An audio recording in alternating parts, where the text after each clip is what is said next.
Alright, so you should be able to hear us now. It'll probably take a second to catch up. It sounds a lot better. Does it? Oh, yeah, it did stop. Yeah. Yeah, I can hear us. Go with it. What the fuck? Okay. Okay, well, I'm gonna put us to starting soon then. Dope.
Hello, everyone, and welcome back to A Little Dicey D&D. My name is Salvador Sabraca. I am the Dungeon Master here at A Little Dicey, and this is our Petrichor campaign.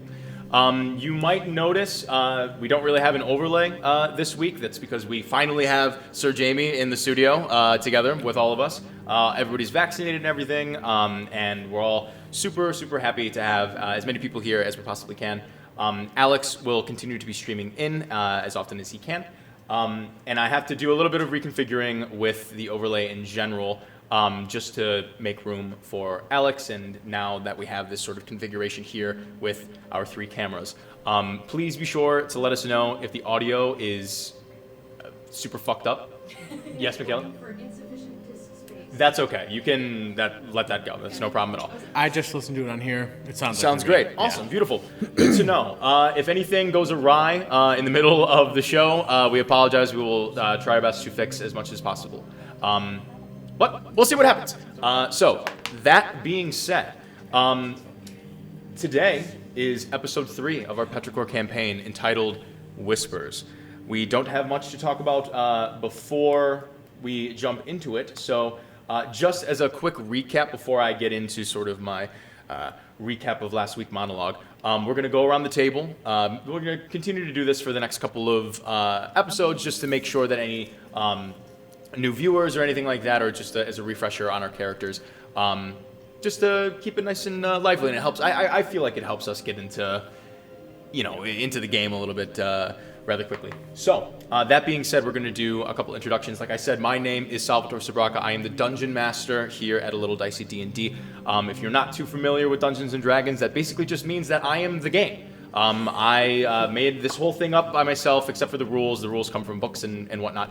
But everything else, the characters, the places, the villains, the conflicts, the peace, everything in between, all comes from my head. And everything and everyone that the players interact with is me. So I'm the birds in the sky, I am the thief in the night, I am the buildings in the cities, and the sun and the moon, and everything in between. Yeah, exactly.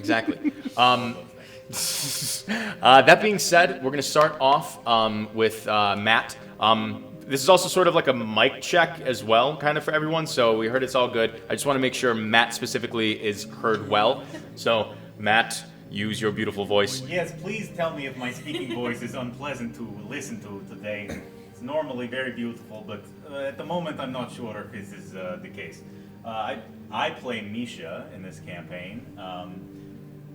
Misha is, I'm from Hyrule Academy. I'm a very accomplished young wizard specializing in chronomancy magic. I'm world's first time traveler. Is not big deal.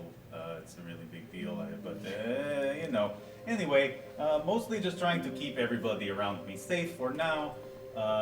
Little bit hit and miss so far. If you watched the last week's episode, but if not, everything's going great. So this is me. Thank you. Beautiful, thank you, Matt. Michaela, if you saw anyone letting us know if Matt sounded too soft or if his levels were fine or anything like that. Cool, all right. Beautiful. So, Jenna? Hi, I play Taj. Taj is an Asimar, which means I have pretty angel wings. And Sal, I have to correct you, I am the thief in the night. Yes, of course. I am the group rogue. My God. So Taj is a disowned royal from the Kingdom of Dawn. Got disowned because I was dating a girl who was awesome, but also super roguey and likes to steal. So after I got kicked out, I became an adventurer, and me and my golden hair, golden skin, and golden eyes have been on the road ever since. I made a bunch of friends, and then lost all of them. And that has been an interesting ride. Yeah, can't wait to do more stealing and stabbing and all of those traditional angel things. Yeah, hell yeah. All right. And for the first time in studio, Sir Jamie. Hello, I'm Jamie. I play Donnie. Donnie is a gnome artificer who is part of Foundation, which is a criminal organization. Donnie is sort of a budding revolutionary wanting to kind of take down what he sees as systems of tyranny, currently trying to rescue his partner in Foundation, Ophelia, who is also Taj's lover. and it's not going too well right now, but hoping to resolve that. Beautiful. Thank you very much, Jamie. Garrett? I'm Garrett. I use he, him pronouns, and I play the... Yes. Thank you. Thank you for the forgot reminder. everything yet. Yeah. There's a lot of technical issues in the beginning. I didn't say what I am. No, Just didn't I'm say a goddamn anything. time traveler. Yes. And I spoke in a dumb voice. Yes. Sorry, go for it, Garrett. I'm Garrett. This is my turn. I'm the only one who got interrupted. It's cool. I'm so sorry. chill about it. I play May, who is brand new. She is a golden dragonborn barbarian, and she uses she, they pronouns. She wears clothes that are light and show off her bulging muscles. She is more muscle than dragonborn. And we don't know a lot about her yet, so I don't really want to get too in detail about her motivations or anything, because hopefully that'll come out either this episode or the next. So yeah. Give myself a little more light. Ah, There we are. you are the light. I am the light. Michaela, how do I look? You look great. Oh, thank you so much. No, wait. Hold on, I'm getting there. Alex. Hello, my name is Alex. I play Luxian Eloquin. Luxian is a half-elf cleric. So yes, my name is Luxian. I once was a healer during the Centuries of War, where I helped end the massacre of the Dragonborn, which left me with several scars, mentally and physically, as we found out in the last session.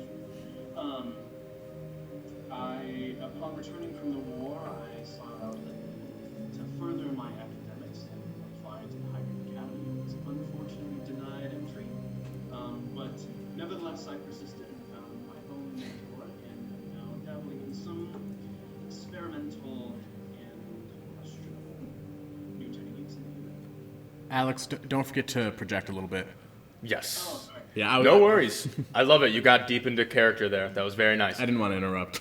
It's all good. So, before we get started, a couple maintenance things. Firstly, I would like to send out a special thank you and shout out to Michaela, who is going to be behind the screen today.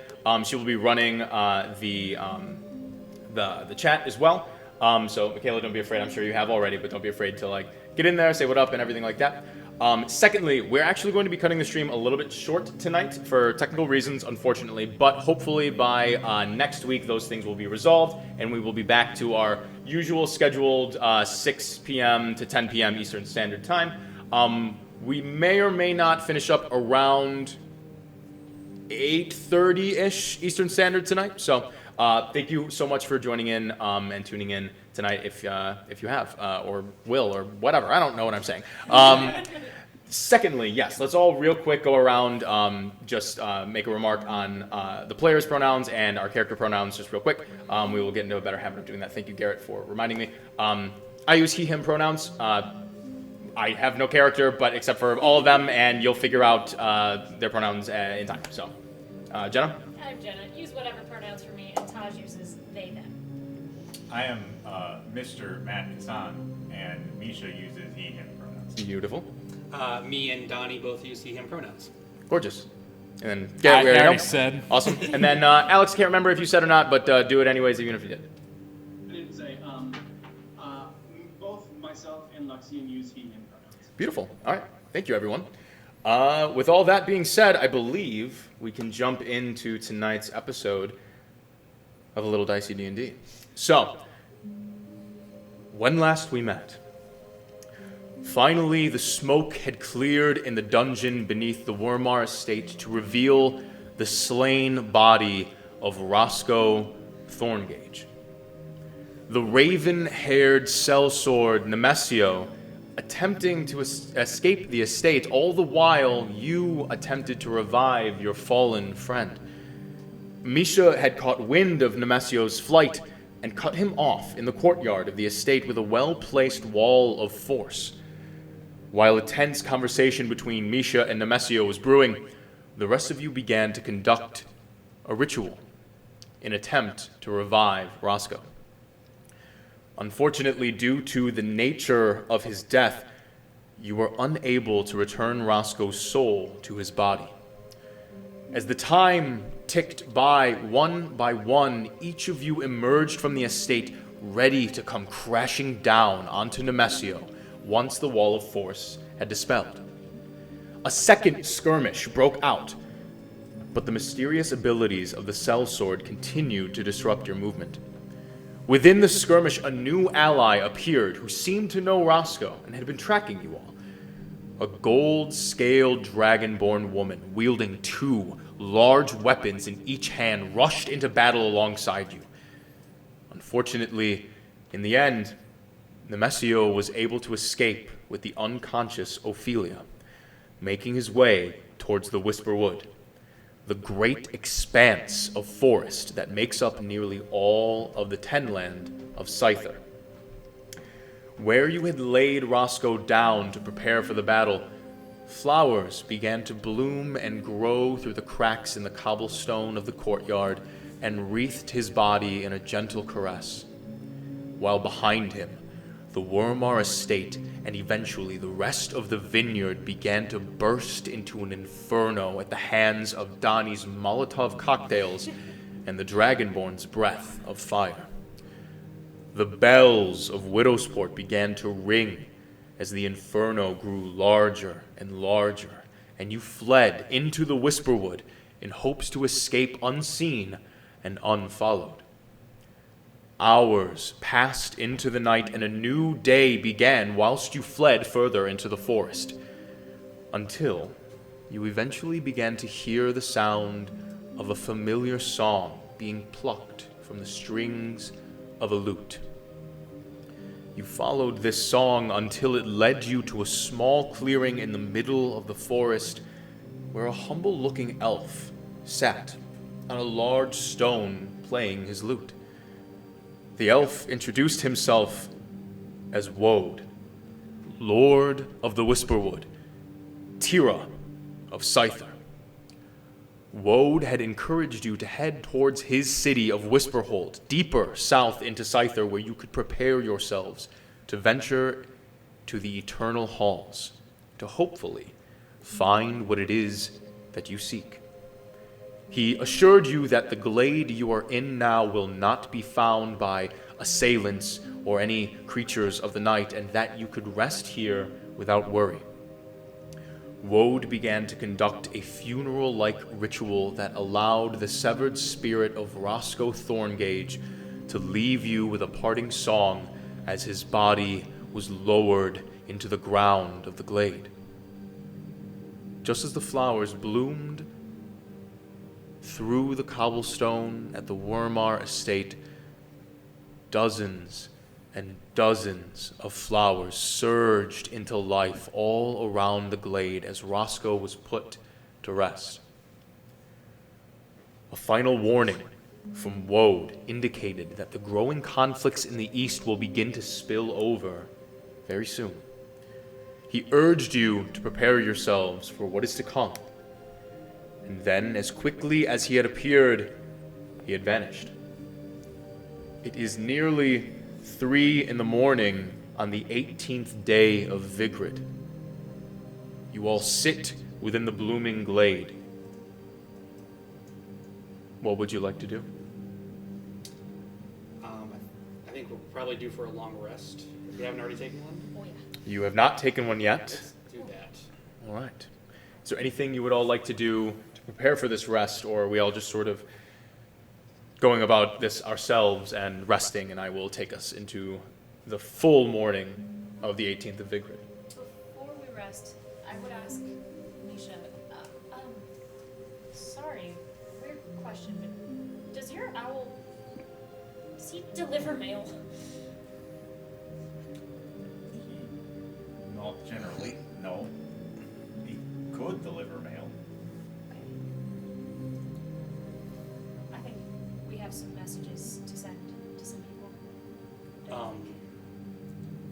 At some point here, I think we should get in touch with Cord,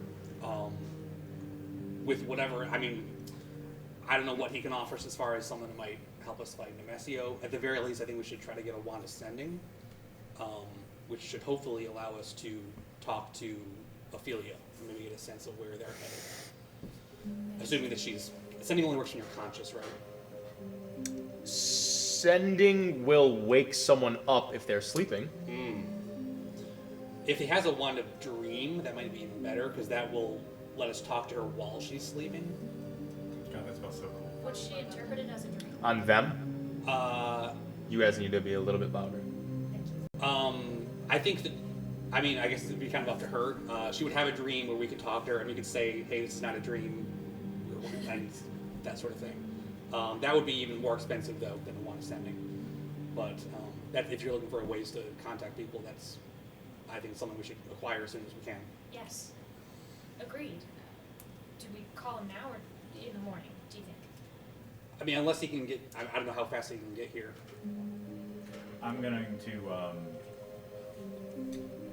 to start setting up for an augury spell. Alrighty.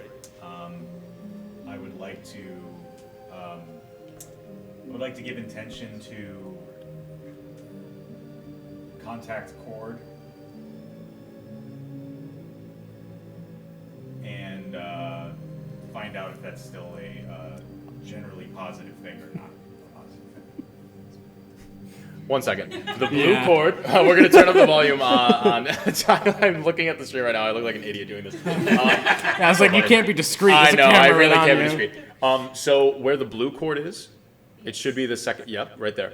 Go all the way down, and then that bottom one, if you turn it towards you, should bring their volume or bring their levels up. It's like there. Yes. Jenna, go ahead and give us a little sound check. I'm speaking, I'm talking, this is my volume. And then Matt. Same. I'm speaking, I'm talking. How is this? It's going to be like a minute before. Sure, yeah. The delay is the delay. That's I fine. grabbed my AirPods so I could actually listen to the stream. Oh, Ooh, that's a good call. idea. Good call. Jenna seems still a little bit quiet, but Matt has good volume. It's this mic. Ha ha ha. Bring it closer. Huh.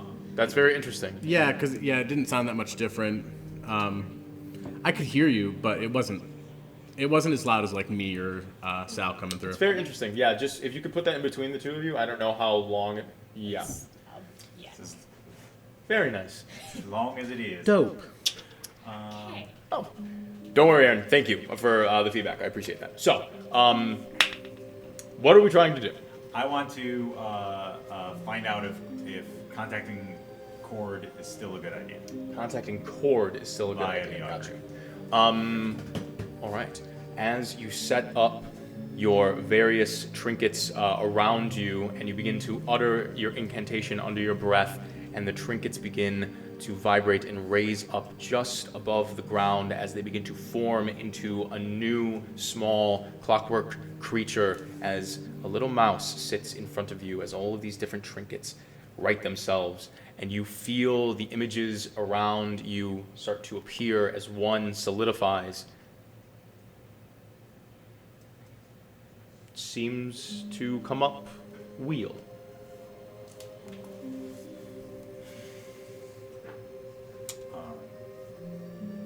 I've been down for 10 minutes, so I don't know if you guys are still talking, but We had been in a conversation and you just. Just like walked away and just like started. just does Dee, this dee, little dee, dee, ruse. dee. And now I have a mouse. I had been asking about your owl. I go and do another augury ritual for another 10 minutes. Okay. I actually do cast another augury All right. ritual, ignoring the conversation about me. I would like to give intent to have May the Dragonborn travel with us. Once again, as you set, you take apart your clockwork mouse and you set the trinkets around you again, mutter another incantation, and they right themselves, this time in the shape of a small turtle, as it sits in front of you. Again, wheel. I'm staring at the turtle and I'm just like, kind of like grumbling a little bit. Goddamn destiny. I pick it up and I just look under it for a second just to make sure. And then I say, Luxian, May I have the card, please? You said the cart or the card? The card. Chords Mrs. Card. Bring me the Card. cart. This is actually a good transition because I was going to say Luxian would probably go back to reading his book so he can take out the calling card and give it to Misha. Alrighty. How long, Luxian, are you going to spend reading this book this evening? Basically as long as possible while still being able to do a long rest. Sure. What somebody said, we're still, Jenna and Matt still a bit quiet. It may be worth it to lower Sal's volume to make the overall volume more equal. And the entire set can be raised in volume on the listener's side. Cool. Fair point. Give me a sec. All right. Alright. Man, I'm trying to ask you about the owl mail delivery system, and you're just like, let me do some runes. I gotta find out about this dragonborn bitch. I can't answer questions. Friends for helping us figure everything out. It's true. Honestly, yeah, that's so fantastic. We Love having that. Tell us if the audio is going to be super fucky if I do this. Now, is the audio super fucky? We won't know for another second. What do you say? It is doing the. It's doing the thing now? Put it Okay, down. so if I turn this off, now is it still doing the thing?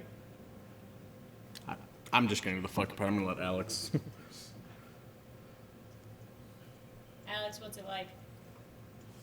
It's probably still catching on. Please, God. Also reading. Is it still happening? No, I think it's good. Let me check. Okay, it's good. Okay. And they also said that I'm a bit quiet, so I can just project my voice. Okay, you're quiet. Okay. You should. I mean, you can go into your own computer and boost your mic a little bit. That might help. Do we have room on the mixer sound? Conrad Without Bobby's peeking? here. Yeah. I believe we should. We greeted them. Because if we're not peaking, we can just Oh, raise Conrad. the outputs or the inputs. It's so cool to see people come back. Thank you, everyone who has like been here for multiple episodes. Yeah. Yeah. Like that's You guys are dope. awesome. We try to figure out our shit. As every episode is just a little journey in getting a better stream. You could say it's a little. You could not say that too. You have the choice not to. But you could say it. If you wanted Wait, to. all right, let me. You could say it's. Okay. Garrett. Jenna, Yes. give us a mic check. I'm giving you a mic check. I'll speak at this volume from now on. Matt. Yes, I'm giving a mic check right now, trying to set a good level for the rest of the show. How is this? Is it great? Or really great? Jamie. Talking. 1, 2, 3. This is a mic check. 1, 2, 3, 4. Garrett. You could say it's a little dicey. Alright, so you're peaking, Yeah, I'm loud. which is fine. Jenna and Matt are good. All right, Garrett, relax. We'll be fine. No, I'm just kidding. I'm We just did it. kidding. I'm probably peaking too. Okay. Aaron, thank you so much. Thank you, Aaron. You're the best. Around. Alright. You're doing your runes. Okay, so, here we go. He's All right. reading his book. Okay. Jamie's perfect. Oh, Jamie. I know. Jamie is perfect. No, I'm a tad loud, but super clear. That was also louder than I usually am, so it's probably fine. Don't do the maze for you. Is my volume good? I did turn you up. Aaron, how's Alex's volume? The gentleman under me. Check. My name's Alex, and I play Luxian Eloquent. I'm here to play Dungeons and Dragons on the interwebs. Thank God for We'll figure it out. Anyways. Okay, so. What's happening? Lux, how much healing do you have left? Because I am at 7. Alex is So- being quiet. Okay. Yeah. I don't really know how to fix that, to be honest. I mean, I'm pretty sure I'm turned all the way up on my system. Is there any just way to make your computer louder? No, it's at max volume, but Zoom louder? it's Is it pulling directly from his audio, or is it like a mic? it held should be onto- pulling directly from the computer's audio. But it's not as if our audio, like the audio coming out of that speaker. It's not. It shouldn't be pulling from that. It should be pulling directly from his audio. It's clear enough that I don't think it's speaker to mic. It's Right. his mic to. He just needs to project he's losing volume because he's calling in. That's what they said. Got it. Be All right, loud. Alex. Loud as hell. Just yell. Scream. Very loud. Yeah, very nice. Tight. So, how much healing do you have left? That is a good question.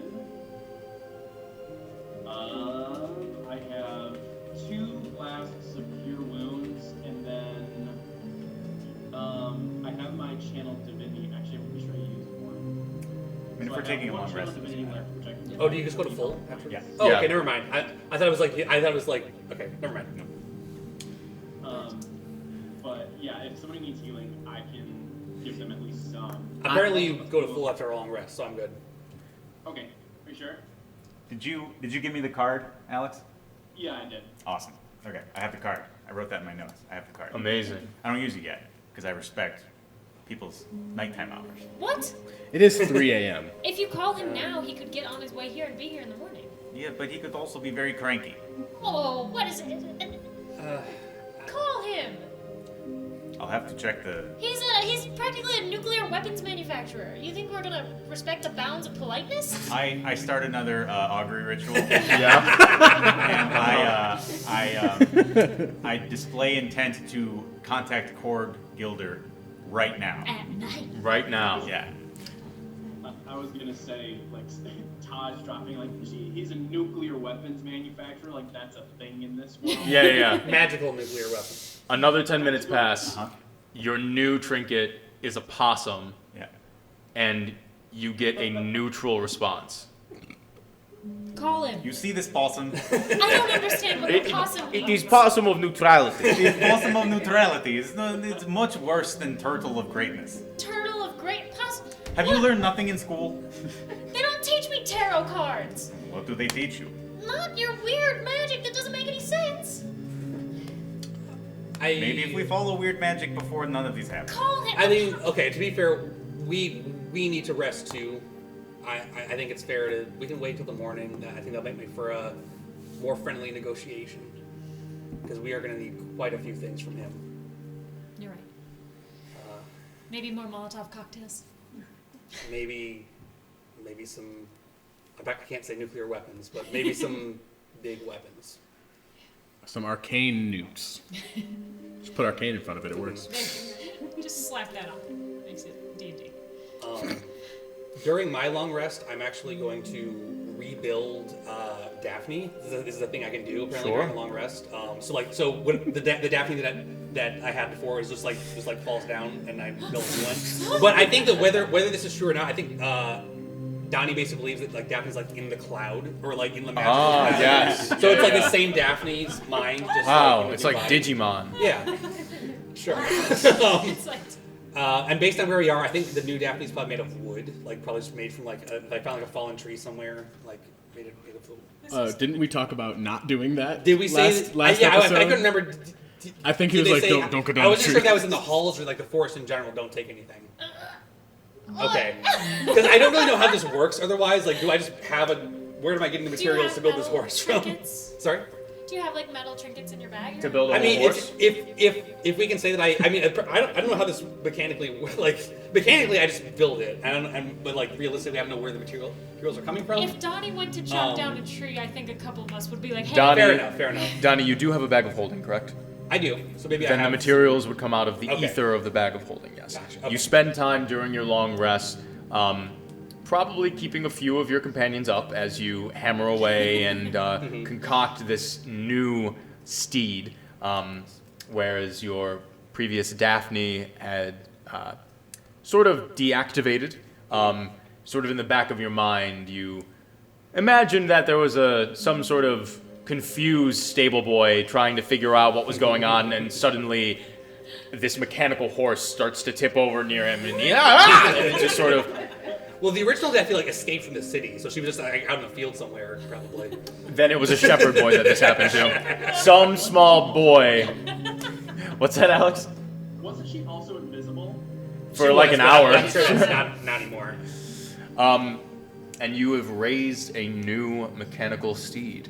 Will you be keeping the name Daphne for Yeah, this creature? I think that again, whether this is true or not, like Donnie thinks it's the same Daphne. Sure. It's Makes like sense the to me. TARDIS from Doctor Who. It's always, I get it. Yeah, just like Digimon. So, For real though, Digimon is dope. oh, amazing. If you guys haven't seen Digimon the movie, like with the fucking song from Bare Naked Ladies, 1 week, yo, that movie's amazing. I've not seen the movie, but the OG cartoon is great. The OG cartoon is very good too. We don't have the time to derail the conversation. You're right. Yeah. For as confused with that as I am. That's understandable. We'll talk later. Oh, we'll watch it later. Anyway, so, Yeah. Is everyone going to be going about strictly taking their long rest? Taj? I was going to go and talk to May for a minute.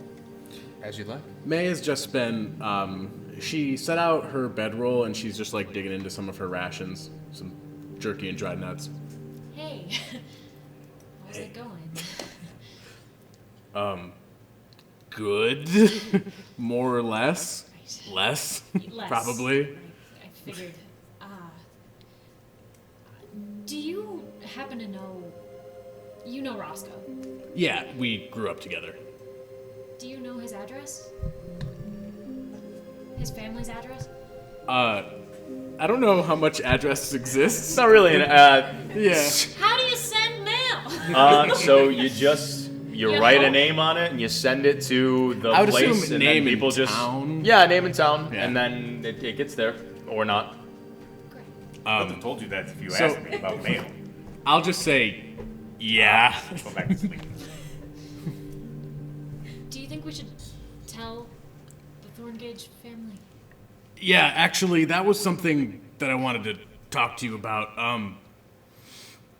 My handwriting is really bad, so I was hoping one of you would be willing to write it. Yes. I also don't know what he's been doing for the past, 4 months or something. Right.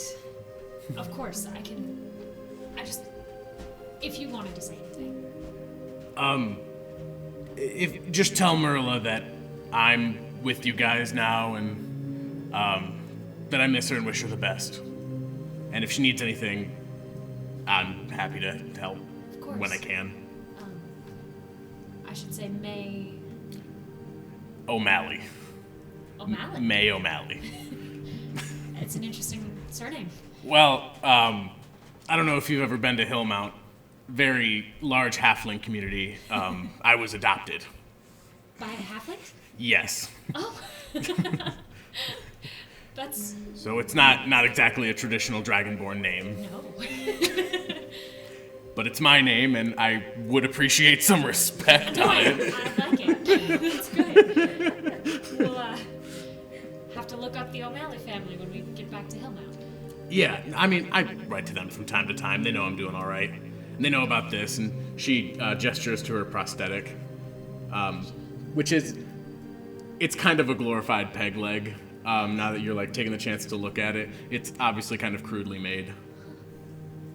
Where did you get that? The prosthetic. Actually, I don't know that she would know the word prosthetic. The fake leg. Sure.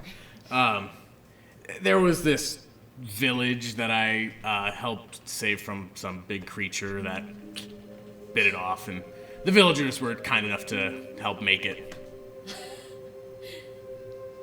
You are a fascinating person, May O'Malley. It's been an interesting time since I left Hillmount. No kidding.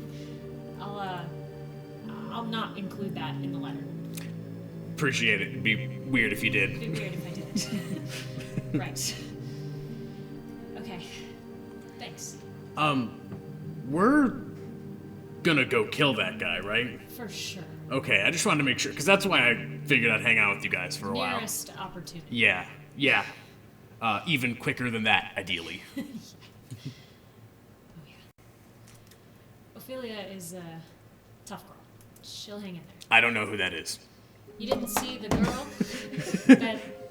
Oh, that's Ophelia? Yes. Okay, I mean I didn't know her name. That's No, my bad. That's you had no way of knowing. Right. She'll be fine. I'm gonna write to her family too. Probably not in the same letter. They No, didn't. different letter. Yeah. Different envelope. I heard you guys talking about someone named Cord. Yes. Do you know him? No. whenever I hear you guys talk, there's just a flurry of names that I do not understand, and he's just been making small little metal creatures. I'm definitely making another one off in the This corner. guy's making a horse over here. He's making a lot That of guy noise. made a horse. They do that. It's an interesting group you got. I hit things Right. hard. I stab things. Cool. Oh, I can get behind that. I mean, what is an axe but a broad stab? We're gonna get along perfect. I can already tell. Jesus Christ.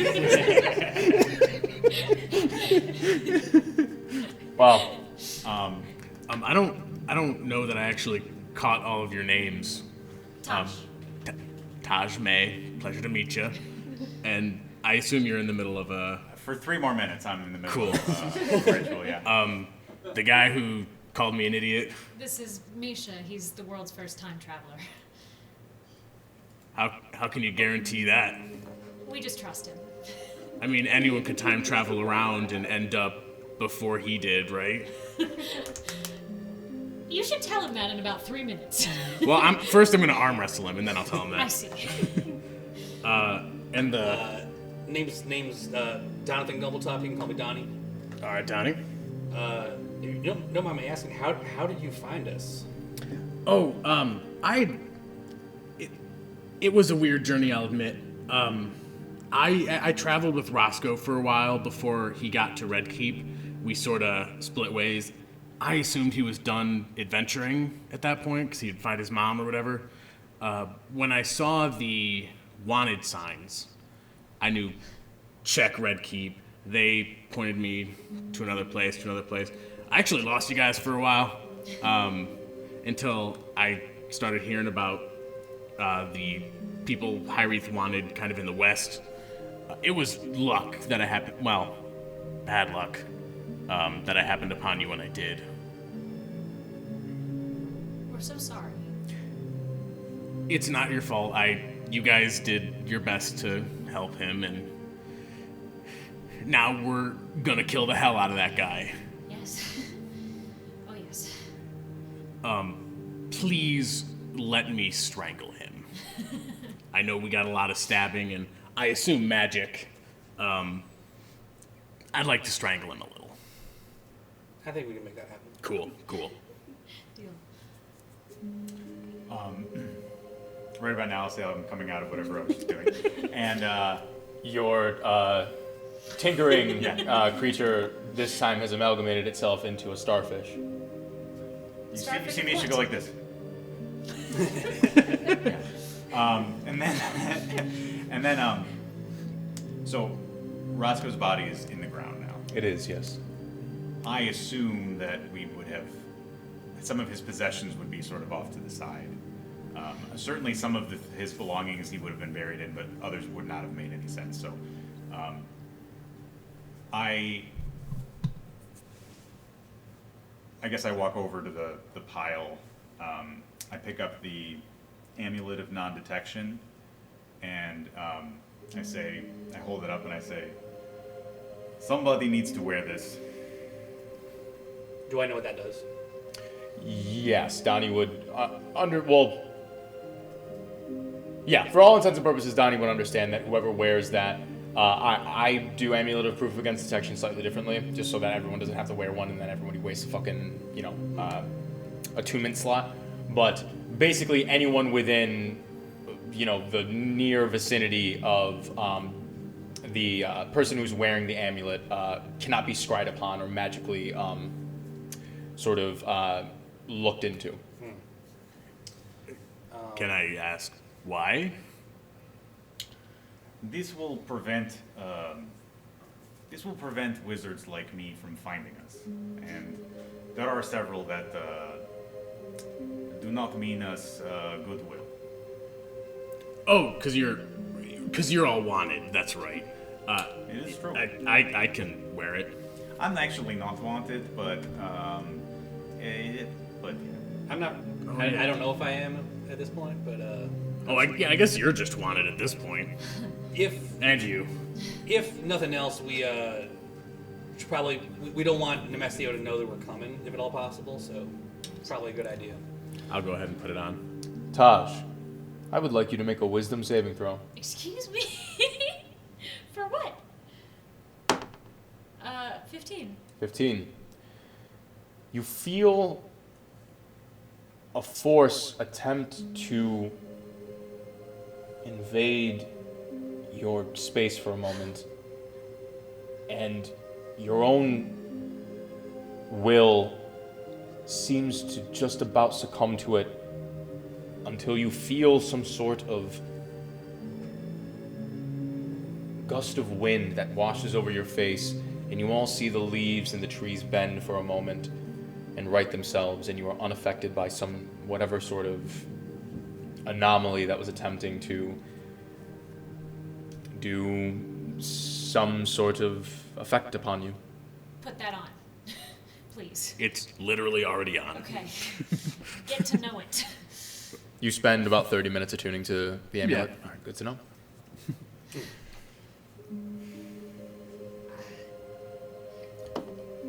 Your owl. Yes. Can I borrow him? Her? Philomethos appears on my shoulder. You want to borrow Philometichka? Yes, please. For what? Mail delivery? That will take quite a long time. I don't know if it's, we could probably find, like, more regular owl. Respectfully, isn't your owl just sort of made of magical fairy dust? Can't he come back whenever he wants to? Aren't you just made of, like, natural science dust? Yes, but I... Okay, we can find a real owl. I suppose. He's a bit overqualified, is all I'm saying. For mail delivery. But he's not really in danger, right? We've proven that? No, he's not in danger, but he's quite useful, I think. Well, sure. But how long does it take to deliver 2 letters? Where are you delivering them? I just want to point out here to here. Just across the country. Well, I mean, I could do ritual if you really want, but I'm pretty sure this is a bad idea. You might do better to wait until we can still hopefully get a wand of sending or dream. I mean, it might take some time to get it, but it would be instant communication. Can you talk to anyone with that? Anyone you know. As many people as you want? Wants to have charges in this, or is it Yeah, charges, yeah. as many times as there are charges in the wand? Who are letters to? People we don't know. Well, May. Yeah, I know Merla. I've seen her a few times. Had some chats. Merla, then. And... Respectfully, I don't know if now is... I'm not saying that they should not know what happened to him, but it might be nice if we can free his soul first. Yeah. He is in contact with Merla. I know he sends her money, but maybe if we can solve this quickly. I'm just saying I don't know if it is most critical at this moment. I wasn't gonna tell them the soul bit. I don't know much about magic, but I know Merla does a lot of it. And that's, I don't know, she might be able to contact a ghost. Luxian, how far are we from Whisperhold?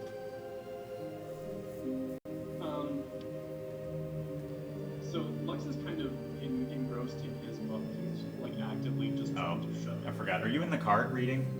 Yeah. Okay, fair enough. Why don't we wait till we get to Whisperhold? I'm sure there is normal courier there. A courier who's not been paid off by an inquisitor. Okay, they find letter. They find out this guy is dead. Who cares? That's pretty easily trackable back to the other 4 wanted people. It's same thing. If they hunt down Philometichka, he is fine, but letter is still captured. But they don't know where it came from. He's a magical owl in the sky. We find very secret, high discretion owl. We pay a little extra. It'll be okay. A real sneaky owl. Okay. Give me the shiftiest owl you have. Taj, you do know that in Scyther, or Whisperhold specifically, there is no there is no Inquisitor influence like there is in Alter Still or Umbra or other places. So, Okay. You're right. You're right. We could also, weren't you all traveling together? Didn't you meet some of his family? Oh, a few of them a long time ago, but I don't know if you have to remember them or... I think we said you have to be familiar with them. So, like, you are. have a conversation with them, basically. Yeah. Sal, is it fair to say I would know that,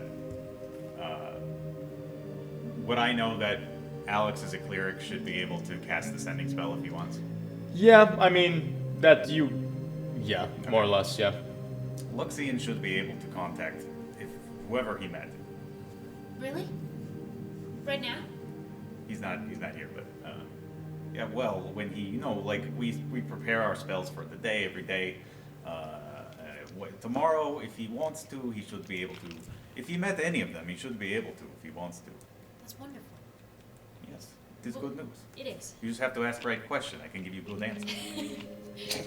I'm sorry. It's like a genie. There's no owl need to be involved in this scenario. You're right. Thank you. It's been a long day. Yeah. We should all get some rest. Yeah. All right. May's like already snoring on a bedroll. Sure. As the silence of the Whisperwood around you begins to rock you into a deep sleep, each one of you, one by one, finds a semblance of rest here. Perfect timing on Alex's part. Oh. Luxian dies.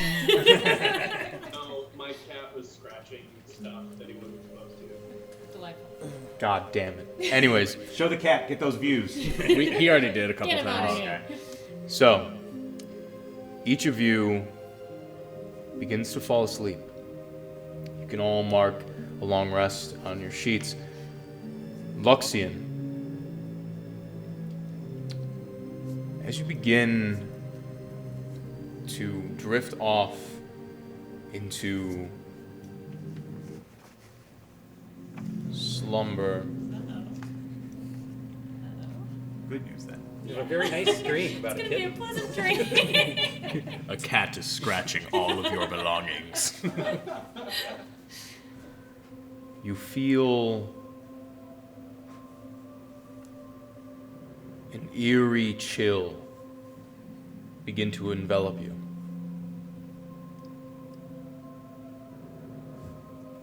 Muted sounds, seemingly from all around you, begin to rattle and quake, such that it affects even your vision. Sort of blurred, foggy sight before you. You can just barely see your hand in front of your face. You begin to move forward, and you find yourself grasping at the air. You can't really feel your feet under you. It's almost as if you're floating. You see in the distance a glow, a silver speck of light, like a single star in the night sky. And it gets bigger and brighter. You wince as the light envelops your vision, and you pull away.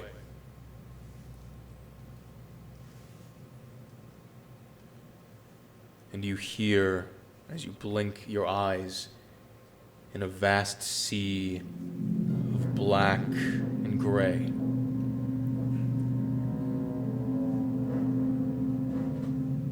thousands of voices, almost like a cacophony of whispers enter your mind.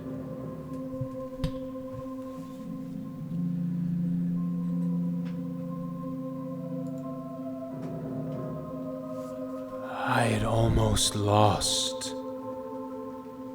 one of you before. And he found his way back to me.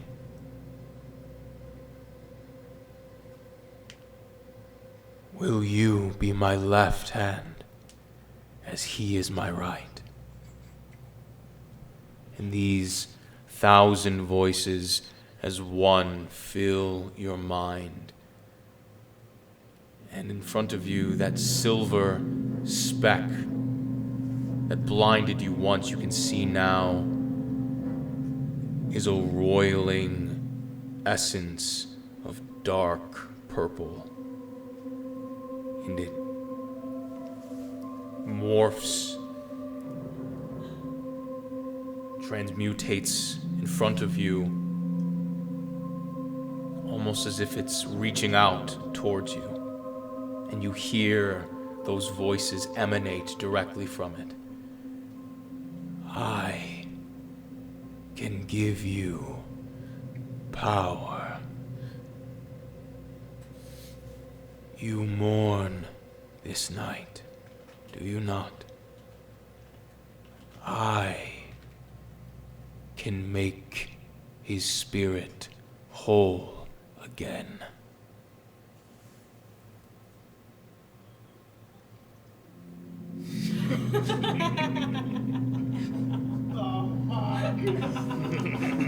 You know who it is.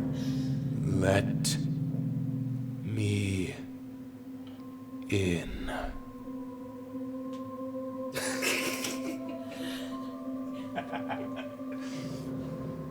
What do you do? Okay. This is gonna be tough because Make sure you speak nice and loudly, okay? yeah. I heard him say okay. I think that's a yes. Okay. This is gonna be tough because I think if it hadn't been for the mention of saving Roscoe and making his spirit whole again, I think it would be an easy choice for Lux. What does Luxian do, Alex? I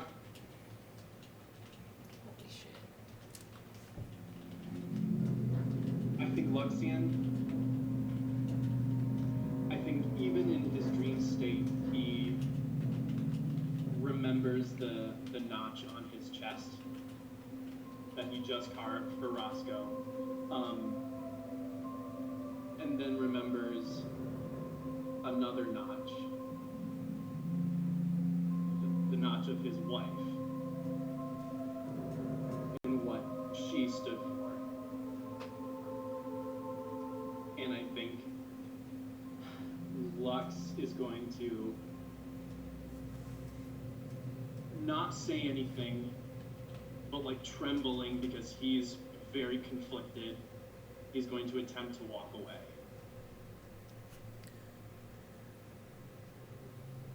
You turn your body away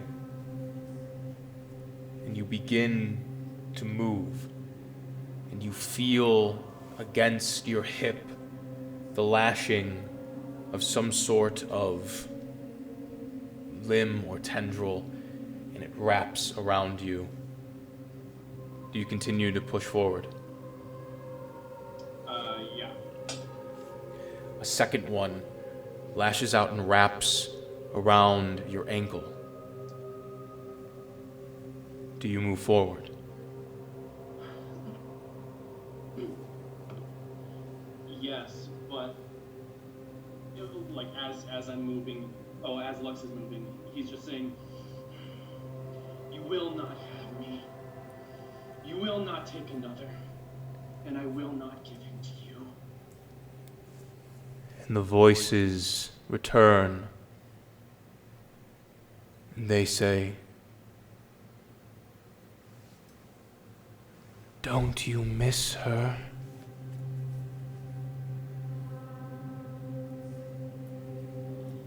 He is not the only one I can return to you.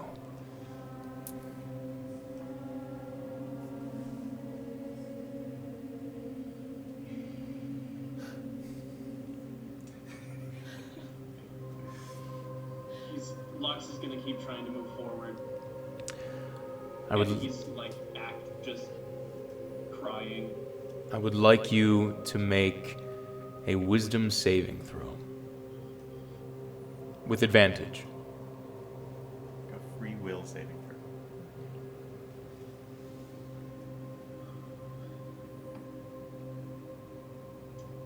Total of 16. 16. A third tendril lashes out and wraps around your neck as you feel the air stripped from your lungs and your throat begins to close as you push forward and you grit your teeth, and far in front of you, beyond the dark horizon of purples, blacks, and crimsons, you see once again a speck of light, and it grows bigger and bigger and bigger until it snuffs out all the darkness around you, and it covers you in silver, and you feel the cool breeze of the night wind as you wince once again, and all of the pressure around you, your waist, your ankle, your neck,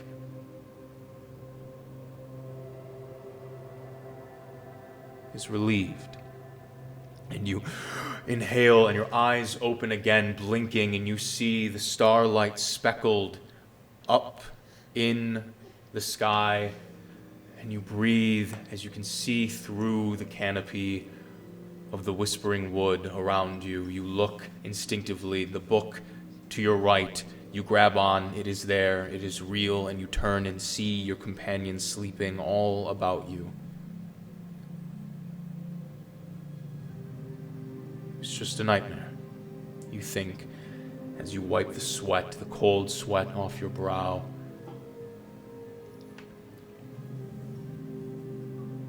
And you hear a single voice now in your mind.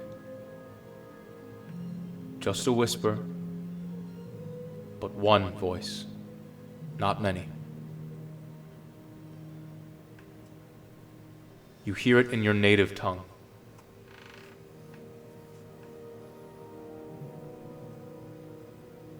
You are home,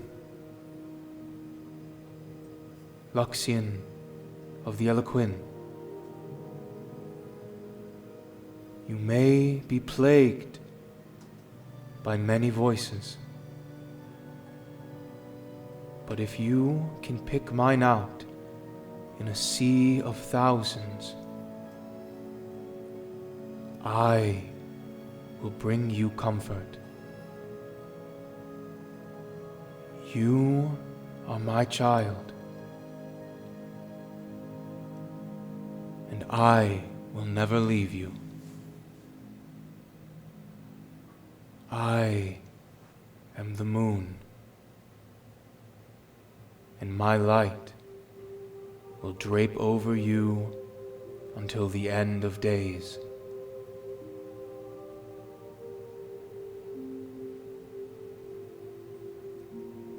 Bring me an offering, and I will bestow upon you all my wonders.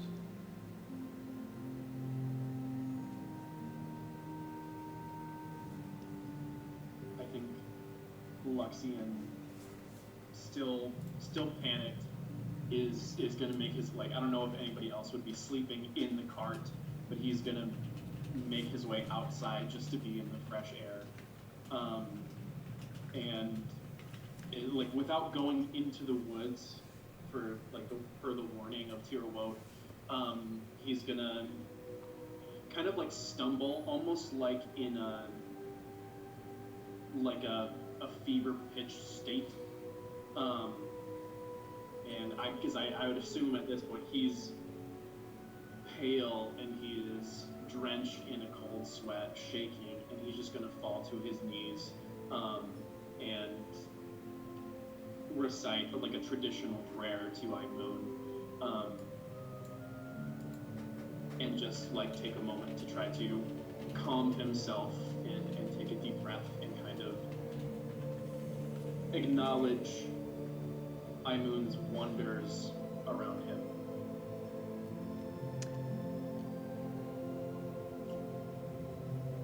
Make a religion check with advantage.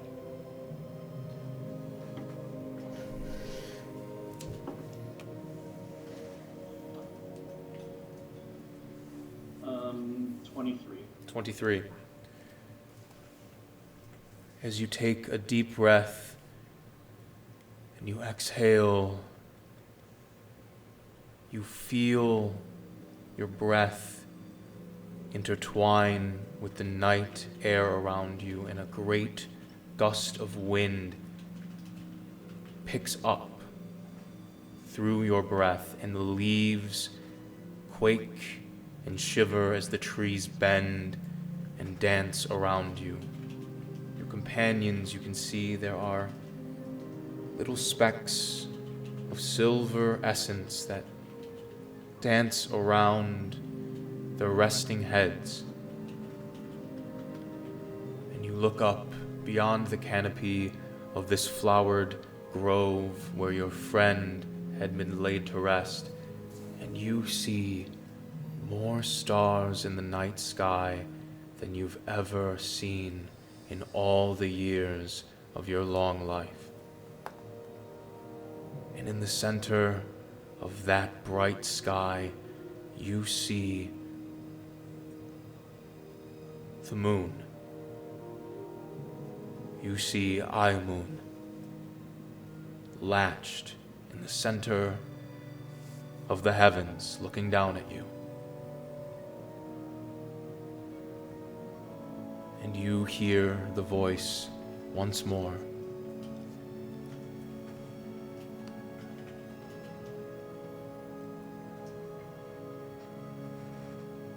Find me one of my fallen stars. For this gift, I will grant you great power. And you will be my champion.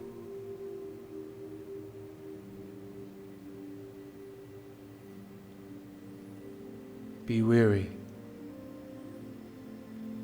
You will not find what you seek on this night, but you will find rest here. My light will drape over you as I drape over your companions in this moment. And those voices will not reach you again. But I cannot always protect you here. You must be your own source of strength. And when you can stand on your own, I will walk beside you, together. And when you are weary, you may rest your head upon my shoulder, and we will walk together.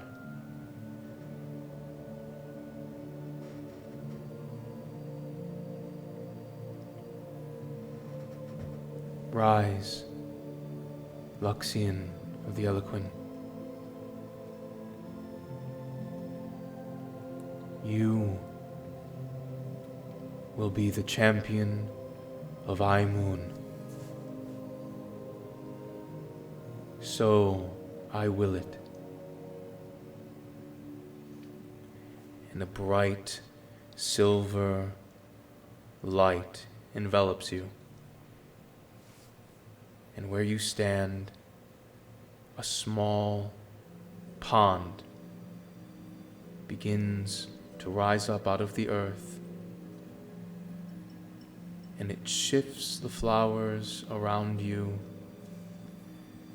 and those flowers bend and rest and before your eyes they turn into lily pads. As a small pond sits serene and still under your feet. And you stand there on top of this still body of water, draped in moonlight.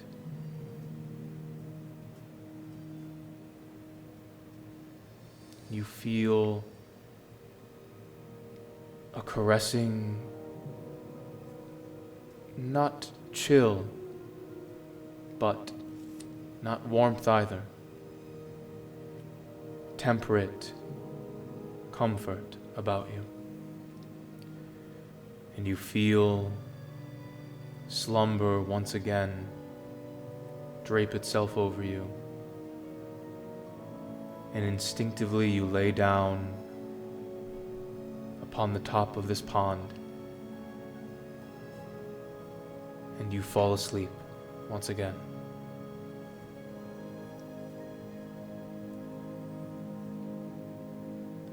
The rest of you begin to wake up one by one.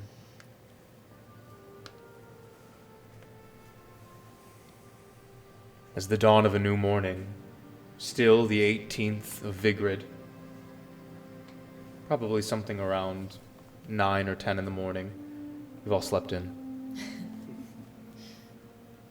Taj and Misha, immediately, you sort of look around. I don't believe... Well, who all slept in the wagon? Not all of you would have been able to fit. I definitely didn't. Right.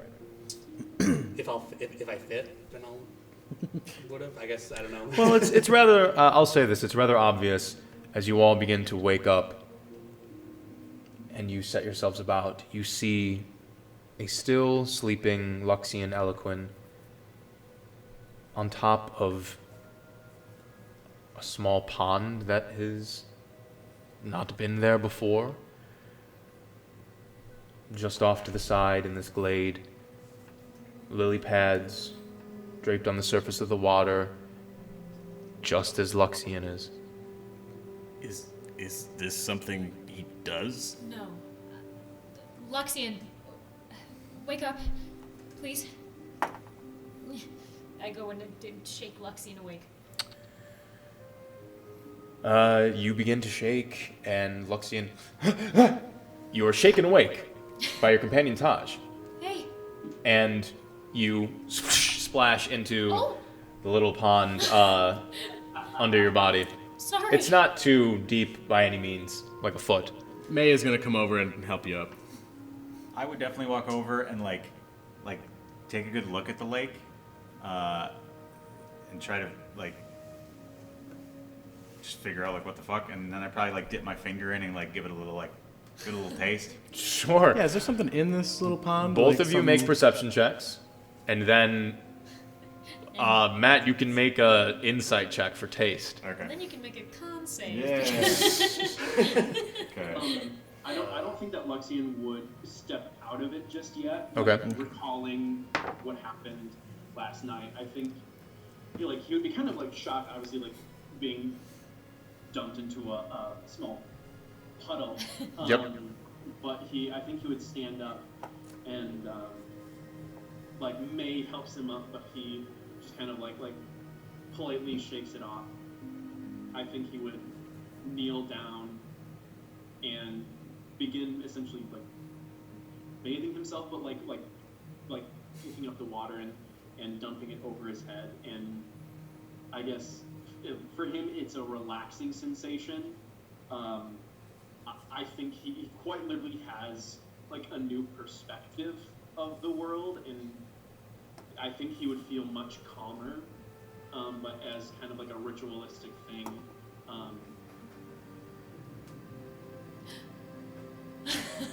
Perfect. The reverence of I know. Alrighty. You all see this. You said perception and then insight. Yeah, so both of you perception. 4, buddy. 8. 4 and 8. I don't even see the pond. We just woke up. The thing is that Luxian has begun to sort of wash himself a little bit in this pond, so it disrupts any stillness. I mean, it's crystal clear and everything, but I mean, Luxian's doing like a whole situation. So I mean, you don't see anything really extra in the pond. I mean, the lily pads are sort of displaced a little bit now. You taste the pond water, and it tastes like rainwater. I had a 16 on insight. Tastes like rainwater. You're pretty sure that's rainwater. I feel like my roll didn't matter because you didn't even ask me what it was. I tastes just, like rainwater. I just knew that you hadn't. You probably would have told me if it was a natural 1 right away. Yeah. So Yeah. you eat shit. There you go. Is that better way? Yeah. Something pooped in that pond, buddy. It was Luxian. We really scared him when we woke him up. Sal. Yes. Could Lux make an insight check to kind of gain, I guess, to see if he can understand why the dream happened last night? Yeah. Go ahead and make an insight check. Sure. That one. Nat 1. You know, Well, it's who can say, you know?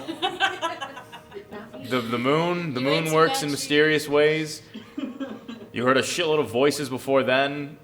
It was a weird night, man. Maybe it was something you ate. We just went through a pretty traumatic experience. Of course you're gonna have a nightmare. Yeah, maybe it was something you ate. Did you eat something? On a Nat 1, maybe. what? We don't really keep track of what we eat. No, you don't. I had Did we jerky and Misha's dried cheese? nuts. You keep track of that? I did just earlier tonight. Tonight. Alright. I said I was eating jerky and dried nuts. I mark every time my character goes to the bathroom. That's just I put it Every in. time Very you say good. jerky and dried nuts, I'm trying not to make a comment on that combination. And the more you say it, the harder it is. Yeah, so is jerky and dry. Jerky May gives a little jerky and dried nuts. you end up with dried nuts. That's You know what I right. mean? That's right. That's the 1-2 punch. You don't know that she's straight. It doesn't matter. Say that. I made no comments about May's sexuality at all. No? All right, y'all. What are you doing? Merely causation. Lux next would try to, I guess, see if there's anything different about him. Like if he's feeling different, if there's some kind of essence, I guess, like what happened to him physically / mentally. Make another insight check for yourself. Not great, but 10. 10. I mean, you feel really well rested. You're a little wet right now, uncomfortably. So there's that. Yeah. Cool. Luxian, are you okay? Yes, I had an interesting night. Well, I think that's about all I can say, really. Was the water comfortable? I mean, it was amazing. Oh. Oh, no. Yeah, he's been doing this. Lumbar support. Lumbar support. Perfect. nothing, Alex. You froze for a sec. Oh, gotcha. Sal, how big was the little pond? About large enough for you to be able to sleep on top of. Like, fully sprawled out. So approximately a large basketball. I knew. We're never doing this again. Alex, why do you think I had to make sure there was nothing in that water? Campaign is How do over. I fall for it every time? I was looking for a There's pearl. no way you didn't see The that. I size of it. didn't. I thought you were asking a genuine question. We've never asked a genuine question. Oh, God damn it. I love this joke for the stream. It's about that no one was- it's about 8 feet wide. Oh man. But yeah, Luxian at this point would actually like step out, and I take his shirt off to dry off and like wring it out. But he tell them, I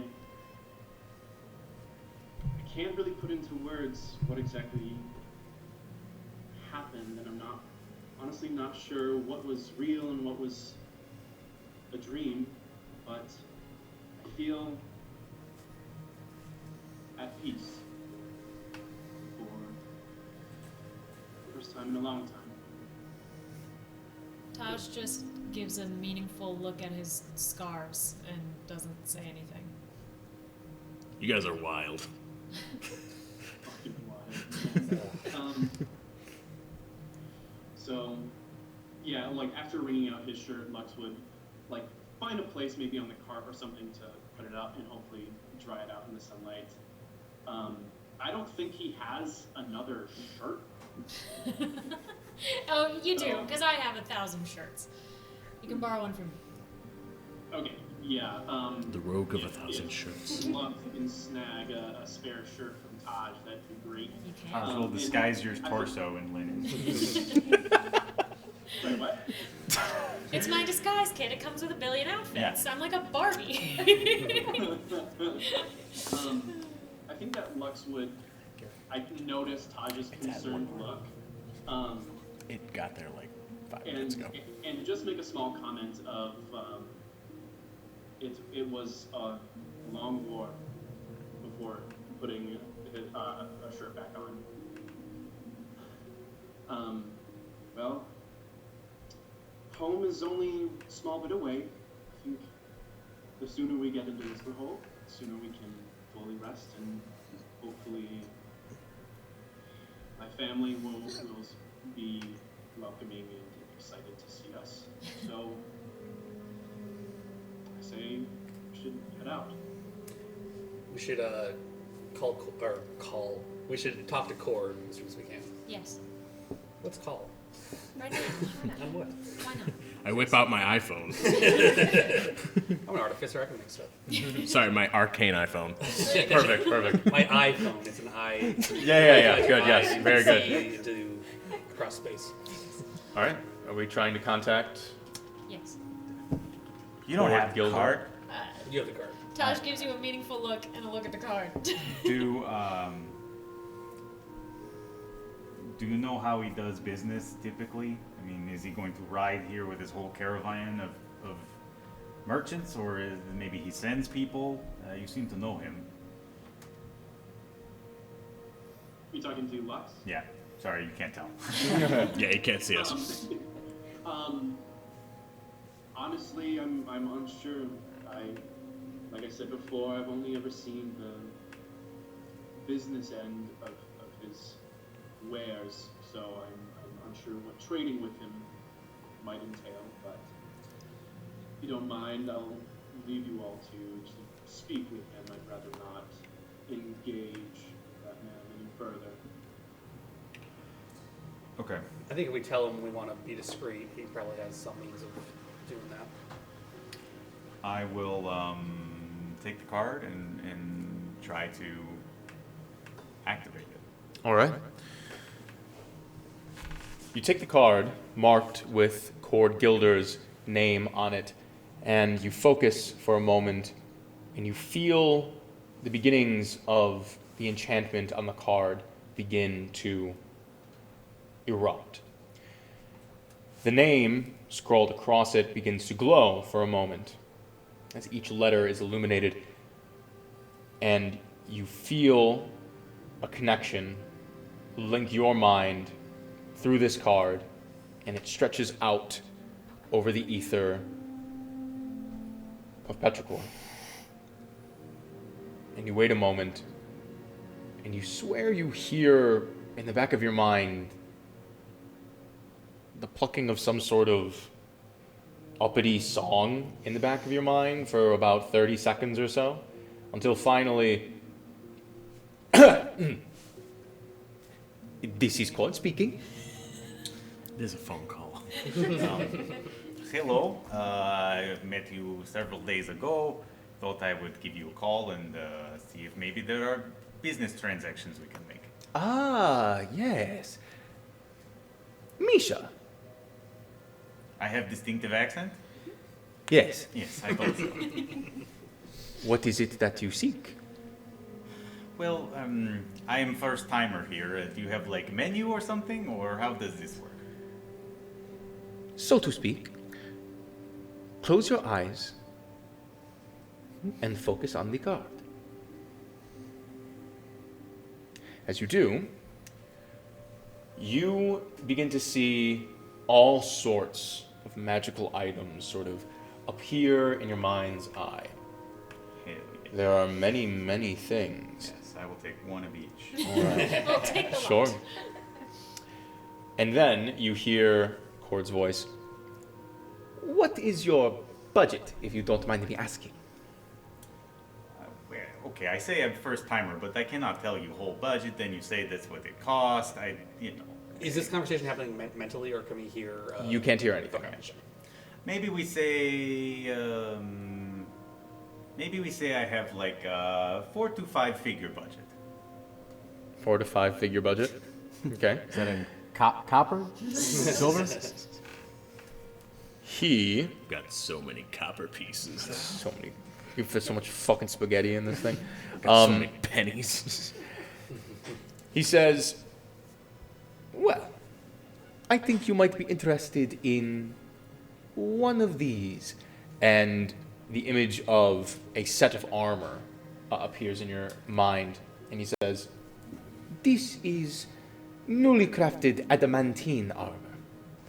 It shall protect the wearer from more, how you say, critical hits." Or this, and a sort of flash of a quiver for a bow appears in your mind. "I call this the quiver of the many. No longer will you need to spend any extra gold on ammunition. It also provides a bit of a steady hand to any firer of projectiles from afar. Or finally, these. The Gauntlets of Ogre Power. They give the wielder great strength."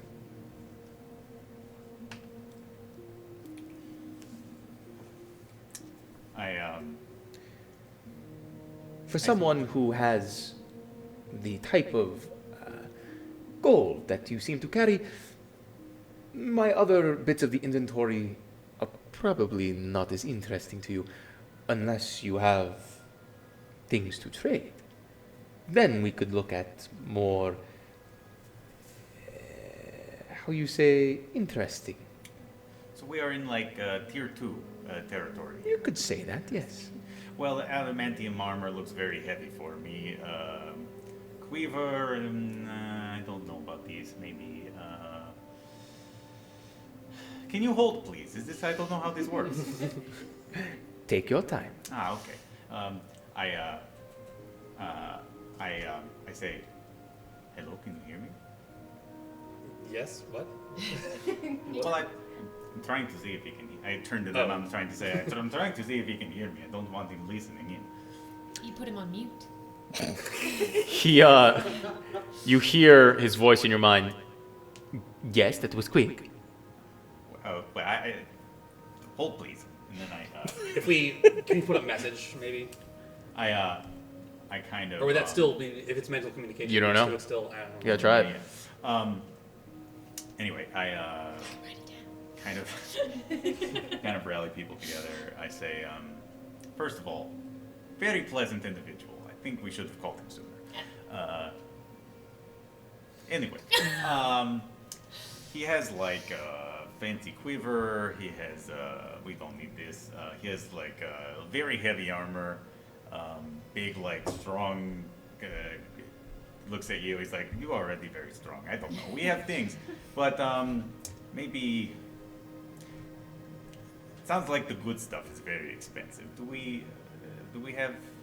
I don't remember if I actually know about the. Well, I have the one bracelet that you gave me. Yes. Yeah, I say I'm gonna say I've been wearing it the whole time. That seems fun. Mm-hmm. I'm gonna say, do we have more to trade like this?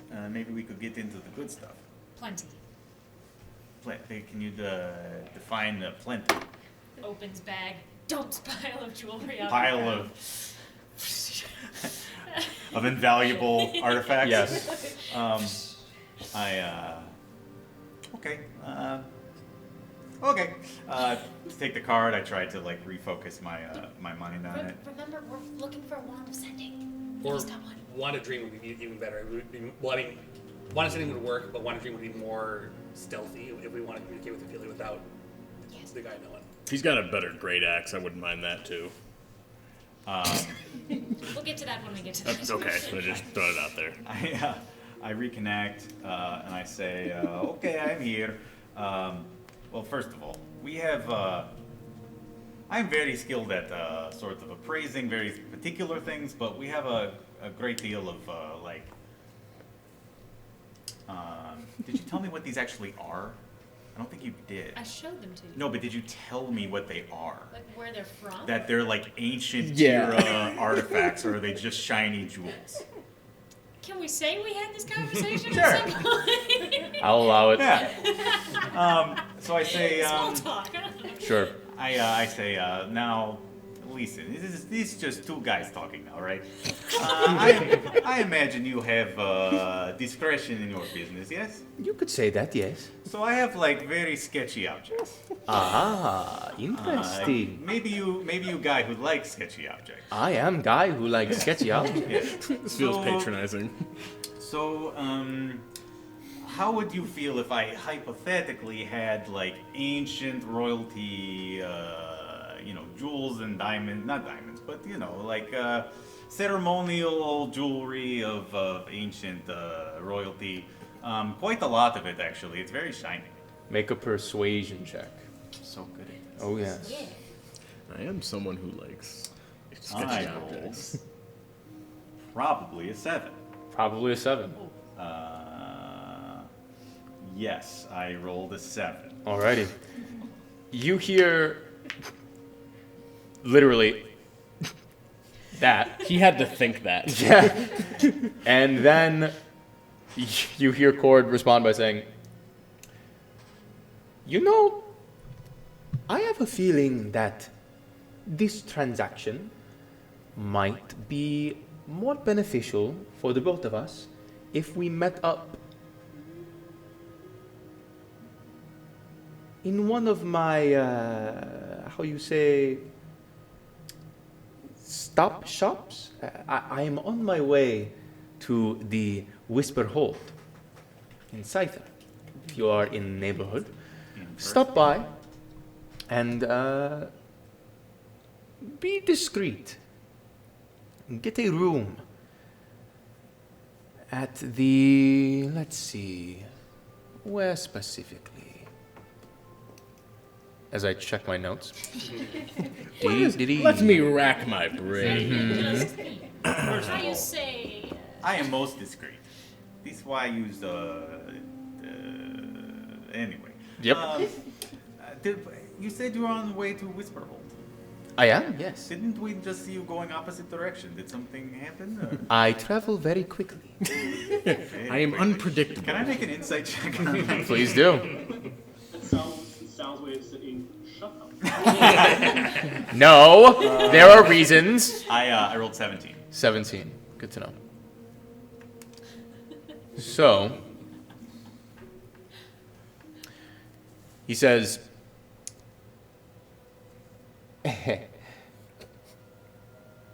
like I said, I have appointments all across Naladine. And you get the feeling that he is either very well-traveled, or he is not telling you the whole truth. One of the two. Hard to read, especially without seeing his face. And he says,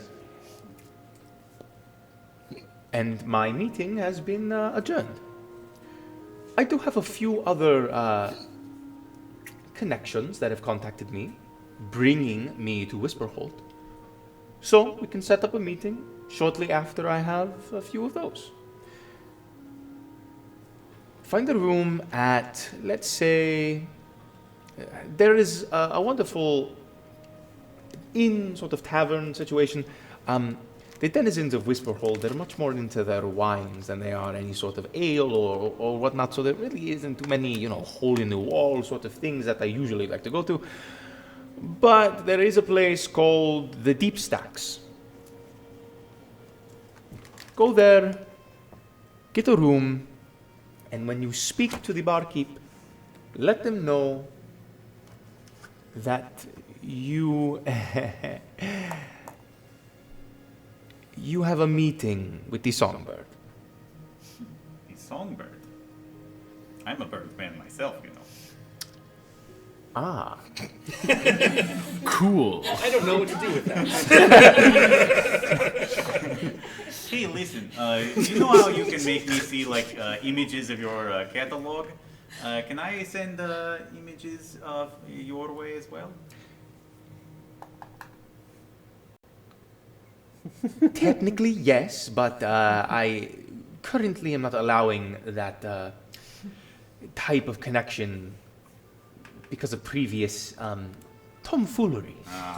Disturbing images. Yes. A lot of dick pics. Yes, you see one too many images of genitalia that you don't want to see. Do not let Zoom participants share screen. Misha have not had this problem. Well, that's wonderful for you. Thank you. Cool. Anyway, okay. The Deep Stacks, you get a room, ask for Songbird. Barkeep have name? Or anybody is okay. You ask the barkeep. Okay, I will ask the barkeep. Will you be there with your entire inventory, or? I will have much more of an inventory when you see me in the city. Okay. I only travel with usually what is required or requested, of me. And when I arrive in one of the cities in which I have more inventory, it's much more accessible. I understand. Okay. Well, listen. You bring interesting stuff. We bring interesting stuff. Maybe we talk a little bit about birds, and then we do some business, and I look forward to it. As do I. Okay. Well, you have a great day, my friend. You as well. And then I'm gonna awkwardly be like, "Is he gonna hang up now?" You hear just a moment after you as well. You hear, "Van may guide you," and you feel a disconnect in your mind. Was it the Deep Stacks? The Deep Stacks. Deep Stacks. Well, first of all, nice guy. Really nice guy for War Profiteer. I was not expecting that. He's going to Whisperhold, which seems a little weird for me because we saw him going in the other direction, so we should be careful. But he says he'll have all his good stuff with him, so we can look at his inventory when we're there. Okay. All right. We'll have to be a little bit smart so that we don't set us up for disaster. But if we have, fair, reasonable meeting, it could be good. I'm just gonna be upfront. Being smart is not something I'm good at. Yes, I did know that. Well, okay, I will tackle you, but I just want to be clear. Not my forte, and I will need help in that aspect. You'll fit in quite well here.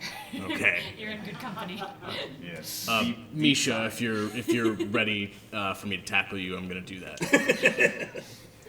I would really rather not, but I guess you do what you have to do. By all means. And I'm just gonna like, it's not violent, but it is like a rough just taking him down. Just a real quick show of dominance. Sure. Do you allow this to happen? I do not allow this to happen. Okay. Go ahead and make a grapple attempt. All right, let You can me. respond accordingly, either with an athletics or an acrobatic save or any sort of other reaction that you would like to. Athletics. Okay. Did you beat a 23? Man, I got a 20. Ugh. Well, I'm not gonna re-roll that because it's not gonna get Sure. it. It doesn't do any actual harm. It's just like a Actually? fuck you. Pride. I'm gonna use my chronal shift to make you re-roll that. All right. Shift reality. 18. So a fail. So as May begins to sort of get low and shoot a quick double leg on you, you just sort of like move your hand in the air and mutter very quickly under your breath. And May, you move forward and it's almost like the vision around you blurs for a moment and you are certain that you got the double leg. You're like, okay, and as soon as you grasp, you follow through and you grab onto yourself, and Misha is just standing slightly slightly further than you anticipated, and he just sort of looks at you. Do I recognize that was magic? You did say you weren't very smart. Make an insight check Okay. with disadvantage Dope. because you were in the middle of 5. 5. Yeah, no, he's just very fast. All right, respect, man. That was quick. You know, that was pretty good. I think you'd get me next time. Eh. Anyway, time for tea. Alrighty. I'll go start making tea. Hell yeah. I'll take a couple. Okay, give me a cup. As everyone is prepping for travel towards the capital city of Whisperhold in Scyther, we're going to take a quick break from there. So, Michaela, if you want to transition us to the "We'll be back soon" page, we'll be back in about 10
right.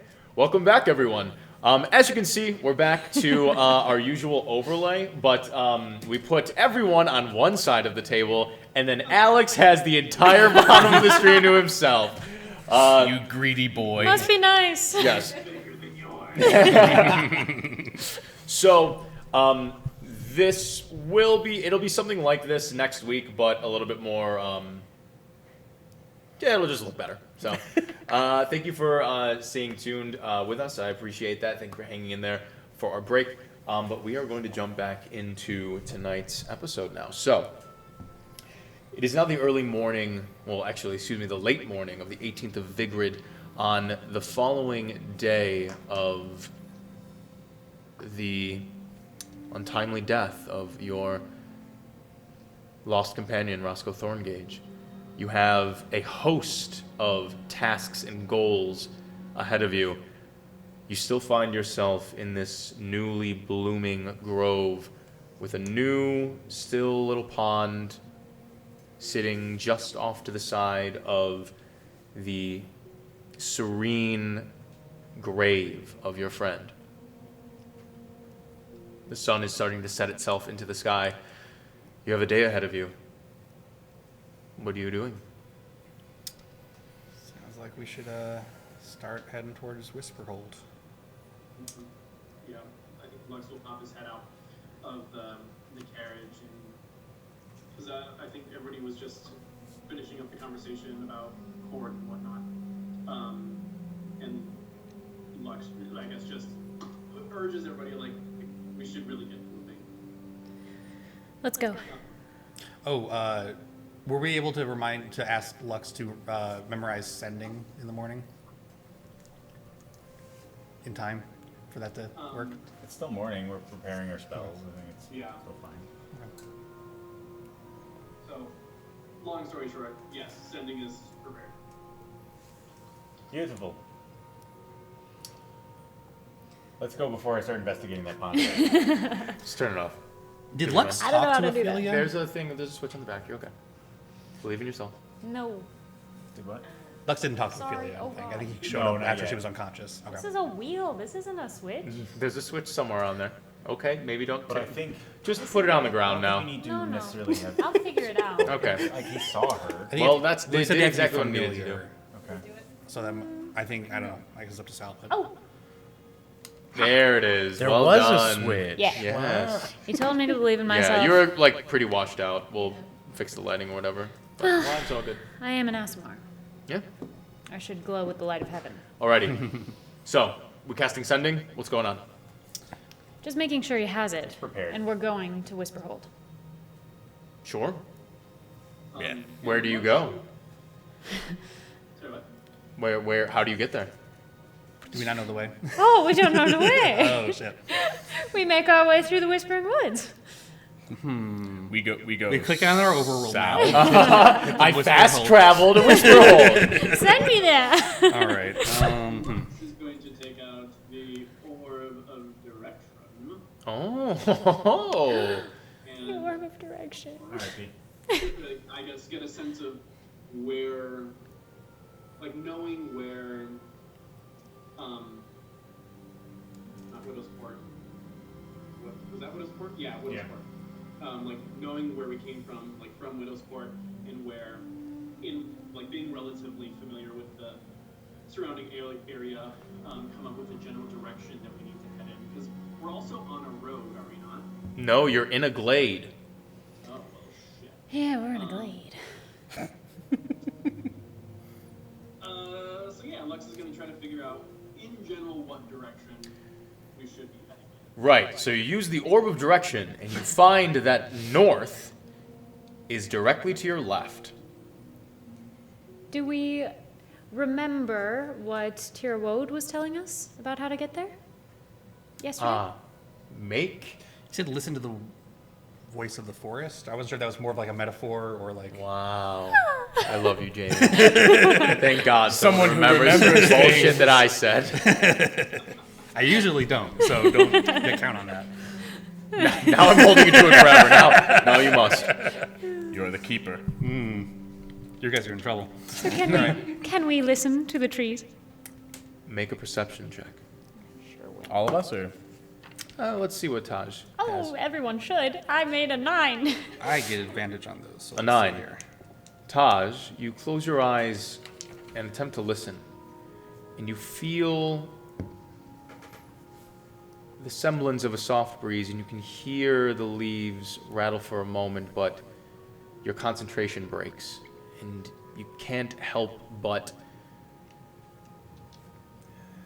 this place is, while it is peaceful, it is still hurtful to be in. And you can't find that concentration that you need to hold on to whatever this forest is saying. You don't even really know what your cousin is talking about, to be honest with you. Lux is gonna kind of do the same thing and close his eyes, but specifically focus on, I guess, his recent blessing of Imoon. Again, kind of focus on the wonder of the things around him. Make a perception check. Not great. Better than a 9? Nope, it's a 6. A 6. You also close your eyes and take a deep breath, and you can feel just for a moment a small gust of wind and the rattling of a bit of leaves, but again, even with your newfound connection and purpose under Imoon, your concentration is broken. I was just gonna say, I was told specifically by Woad to listen, so You I'm were? gonna try to listen. All right, perception check. I think noticing all these people are like closing their eyes and What are y'all doing? It's a 14. 14. You close your eyes, and a gust of wind picks up. You hear the rattling of the leaves, and slowly but surely, that rattle begins to take form in a whisper, and a soft voice comes to your ear, and it says, "The wood will open its way to you. Step forth, and you will know the path."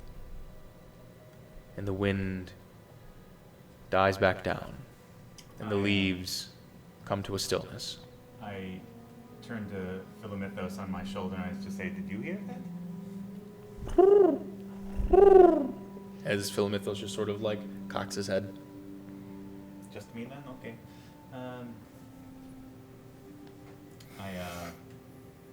You stay with me this time. I close my eyes and I take a few steps, kind of, I guess, deeper into the glade. All right. You all see Misha sort of look around a bit, take a breath, and he begins to walk towards the veil of the woods around you, and he begins to leave the glade. Oh, I guess the possum of neutrality told him where to go. Let's follow. Okay, and I kind of go around and grab like the cart, the horses, and try to like. Oh yeah, I'll be on Daphne as we're Okay. And Lux is gonna hop in the cart and try to read as much as possible. Okay. From the night before, Always be you reading. can mark down 2 additional hours. Okay. And right now, I would like everyone to make perception checks. Misha, I'd like you to make a survival check with advantage. Oh. 4, baby. 11. Hitting them 4s today. Damn, you guys don't see anything. Got a 16. 19. 4, 16, 19. Bold, Evan, please. okay. Also 19. 19 for your survival, yes. As Misha begins to make his way into the thick forest around you, it's almost as if, as he walks, the trees bend away from you all as he moves forward, and a small gust of wind ushers you forth deeper into these woods around you. Misha, it's almost as if you've known this place. Or know a part of it, or what it might become. It opens its way to you. And this feels familiar in a way that you've only felt this way a couple times. But each time you do, you can't help but wonder if you've been here before. Do I recall what other times have I felt this way? At the vault. At the vault? Mm-hmm. And one other time back at the academy. Say I give a little smirk and I say, Sunil's Beach. As I will have always been. And you continue to move forward. Old Misha's done it again. Alex, what did you get on your perception check? 19. You, Luxian, and also Donnie, as you all begin to follow Misha through the Whisper Wood, you notice every once in a while a small amount of movement towards the top of the canopies. Leaves fall every once in a while as if they were displaced. Nothing seems to make itself known or appear or anything, but you travel for what feels like about an hour and a half, until eventually you both notice what seems to be two shapes, figures, sort of still hidden in the canopies above you, about, if you had to guess, 100 feet up and away from you. They seem to have stopped rather than to have been following. They moved seemingly further along to get perhaps a better look at you. You're uncertain, but there are two figures in the canopy above you. How far away are they? About 100 feet up and away from you, if you had to guess.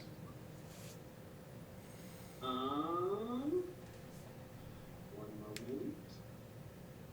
I'm ahead of them and don't see this? You are focused on following the path. And I'm focused on following you.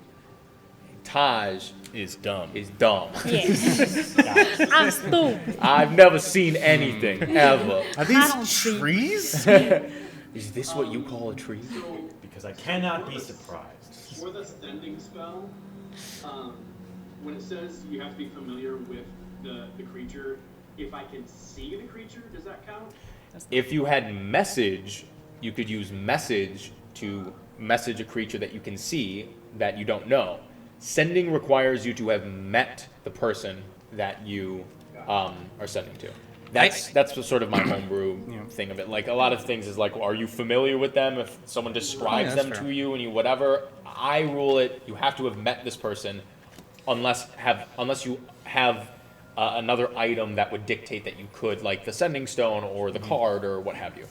I actually do have message, but rather than message the creatures, I'm going to message everyone in the group and be like, there's a couple things up above us. I'm not sure what it is. Message is a cantrip, yes? Yes. Yes, okay. So I guess I'm kind of doing it one at a time Yes, to each person. every once in a while, each of you sort of hears Donnie in your mind. I don't like that. I don't like that. I don't need to perceive. Donnie can perceive for me. I will look up and Sure. You look up, and as Donnie is directed, you do see a couple figures in the canopies above you. You're uncertain as to what they are, but they are not moving. Have you all stopped? Misha, you see this now as well. I see this now as well. Can we make out any details about them now that we're all looking at them? Make an additional perception check with disadvantage. Oh, it's 5. Everybody or just Taj? If anybody who wants to look, it's all at disadvantage. Nat 1, so I lost track of them. 7. 7, okay. Blind, actually. Jamie, would you I like? actually closed my eyes. Ooh, I got a dirty 20. Would you like any dice, Jamie? I'll take a d20. Might make things easier. I also had a compartment of dice. That's fine. No My problem. jar, my Dijon jar of My dice. Dijon mustard dice that I like to use. Does it? When he was sucking all those Vaguely dice, Dijon. and mustard is really awesome. You see 2 glass jars of Dijon mustard in the canopy above you. They slowly drip out. Anyway, Liquid gold. liquid gold. Aha! Take me to the ball game. That was dumb as shit. Okay, so We do bits here at a little dice. I like to do jokes and bits. No. I don't believe any of you rolled above a 10, correct? I got a dirty 20. Did you roll a disadvantage? I have advantage on perception, so was it You rolled flat. Nice.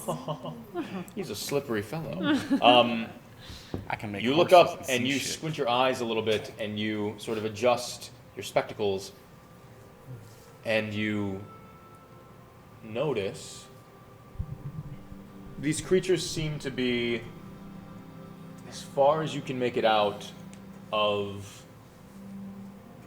goblinoid nature. What do I know about goblins or goblinoids? Good question. Make a history check. History. 22. 22. Makes sense. Goblins and goblinoids make up a handful of a minority across the creatures in Naladai. They're primarily found in within and around the vast amounts of woodlands. There are a rare group or tribe of them that sort of exists in the south around the hills of Amil. This is perhaps what May might be familiar with, or maybe Roscoe might have been familiar with. But there are different bits of culture for each sort of goblinoid creature throughout the regions of Naladai. Here in Scyther, you're uncertain necessarily as to how, they interact with each other or interact with those that pass through the Whisperwood. But as far as you can tell, and as far as you recall, they tend to live high up in the canopy of the woods.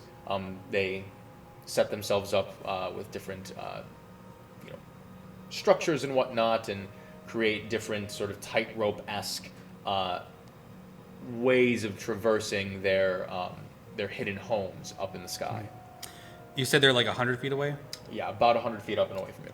I'll message each of them individually and just say, we're just passing through, don't mean you no harm. You hear a response in your mind, because I believe they can respond to the message, yes? Yeah. I'm pretty sure. Yes, you're right. Yeah. Yeah. You hear in your mind, can you help us? Possibly. Would you mind coming down to talk to us? Not too close. It's all right. And you hear a bit of scurrying and rustling of leaves, the bending of branches, as you see 2 small, sort of almost, for lack of a better word, jaundiced skin, sort of like peeled back, sort of gaunt faces of 2 goblin creatures, sort of gender fluid, wearing large rags for clothing really around them, and they just sort of poke their heads out, seemingly holding on to branches and still sort of wreathed by the greenery around them. So really you can only see like the semblance of these rags about their shoulders that covers their torso and their protruding heads. And one of them, in a voice of broken common that you recognize from this conversation, says, "You help, yes?" we'll listen to what your problem is, and we'll see if we can help you. Yes, Alex? Can everybody see them now? Yes. I think Lux poking his head out of the card, like seeing their state, might try to tell if they're sick or wounded. Yes, make a medicine check. Make it with disadvantage. You are far away. Also, who knows how familiar you are with Goblin. Well, with these goblins, he's rather old, and this is where he's lived before, so... Oh, that's true. Not these specific ones, but he would be familiar with the goblins of the Whisperwood. True. I rolled a 15. A 15. Their skin, in both hue and sort of weatheredness, does not seem to match what you recall about the goblins of the Whisperwood. Usually they are a nocturnal people, so this is already odd and out of the ordinary. And usually their complexion is a little bit more of a muted, sort of dull, not necessarily gray, but a muted silver-esque sort of situation. Their skin is definitely jaundiced. Are they within 60 feet? No, unfortunately not. Okay. Because I think Lux would want to try to. Yeah, there's nothing that I can do. Lux isn't going to do anything. He just kind of acknowledges that this is strange and that they might be sick. Mm-hmm.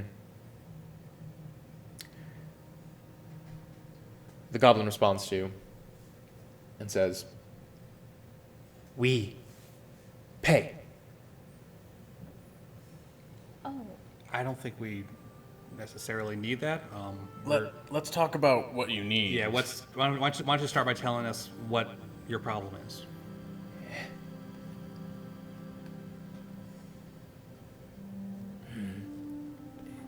Chief Great Thumb.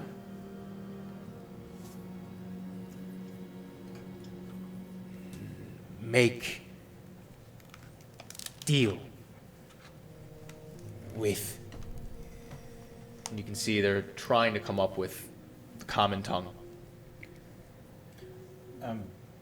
You can speak your, well, I guess we all have to sit here for a minute, but if you can't come up with it, I can understand you. You just have to give me a little time. You know our tongue. Maybe you tell them some jokes, maybe some nice stories or something. I sit down and I start the comprehend languages cantrip. All right. Ritual. Ritual, yeah. Say, we can use magic to better understand you. It'll just take a little while. Do you guys need any food? Not hungry. Lux is gonna stop Misha and just say, let me do this. And I can, I just cast comprehend languages immediately. That's fine. Yeah, so it only takes one action. And I look up, and it doesn't, so yeah, it's just comprehend languages, I can't. So you can understand their language. yeah. Yeah. Okay. And Lux looks up and says, I can understand your native tongue. Tell me what is happened. Ah, yes, well. Classic. Our chieftain, Braithon, they seem to have found some sort of new and interesting fruit. It sort of appeared near our domicile, and they believe it to be a gift. You see, we are denizens of the Whisperwood, and so we follow the light of the moon. But Chief Greythumb recently has, well, fallen transfixed by the will of, well, at least what myself and my brother believe to be Enoch, the Dark One. It is upsetting to say the least, but they have allowed two great Femorians to take hold of our food stores, and Chief Grey Thumb has insisted that this fruit and the offspring of it, as we are growing and harvesting it from the treetops, should be our only sustenance. And it is causing us to grow weak and weary. And I am afraid that over time we may lose all sense of ourselves. There have already been many of us that have sort of become mindless, transfixed by the juice in the pulp of this dastardly fruit that Chief Grey Thumb insists that we eat. And the two Femorians don't necessarily allow us to remove ourselves from our abodes. My brother and I are rather deft and nimble, so we were able to get away to hopefully find help. But the elves of Whisper Hold do not take kindly to goblin kind. I pray to Aimoon that you are of a different ideology, elf. Select responds and says, I'm sorry to hear about the poor state of your chieftain and your tribe. As a brother under the father Aimoon, I'm more than happy to help. And although I grew up in Whisperhold, I believe that I am of a different nature and mindset than many of the others from the city. Tell me, what does this fruit look like? What does it taste like? It does taste sweet. It is delicious to eat, but it warps our minds and bodies. Luckily, my brother and I, well, more so myself, have a bit more control over our psyche. But as you can see, and you see one of his hands sort of appears and gestures to his face, we are afflicted. It drains you until you cannot resist the will of, well, Enoch. It looks like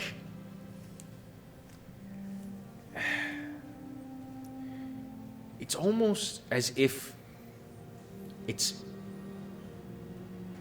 a purple-ish onion sort of situation, but it is of the feeling of an orange, a citrus.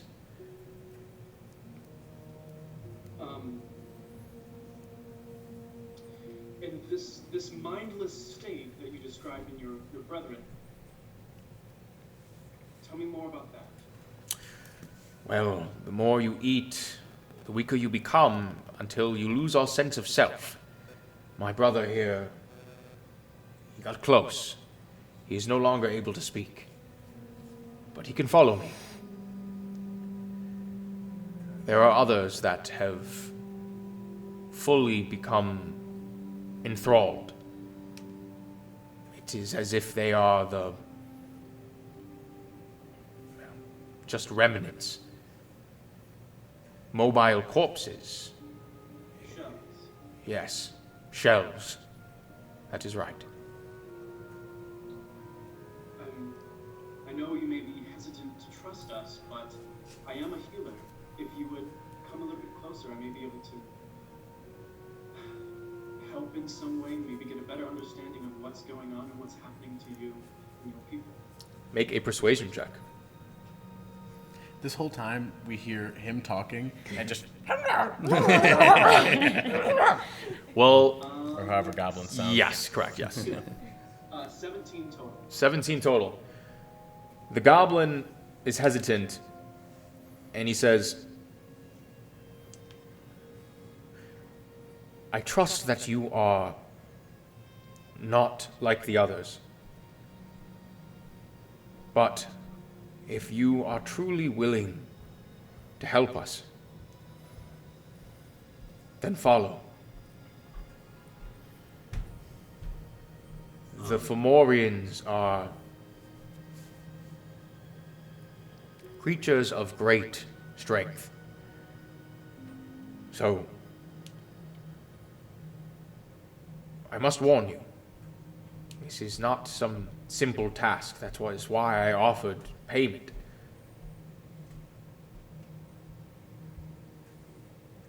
Let me confer with my companions, as we do have tasks of our own that we were looking to fulfill, but I do believe I can convince them to lend aid. Give us just one moment. So Lux is going to turn and to everybody and explain. So they believe that their chieftain has fallen under some sort of curse or under a spell of sorts from Enoch.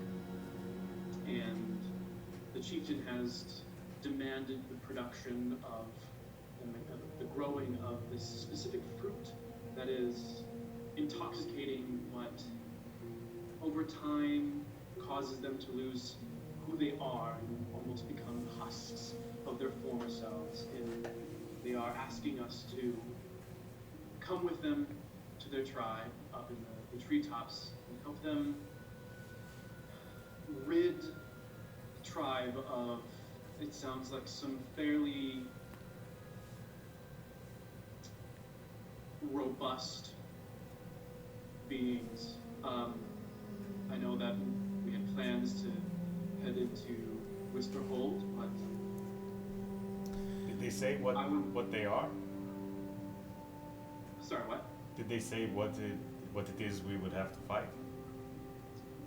I'm not sure if it's exactly fighting that we would need to do, but Lux is going to turn back to the goblins and ask, what was it exactly the creatures that you spoke of that we need to dispose of? I believe they are called Femorians. Can you spell that? I think it's Fomorian. Yes, That's how I wrote it down. Yep, sounds about right to me. Hey, do I know what those are? No. I just want to make sure, like, over Zoom that I was... No worries. Yeah. Make, Misha, make a...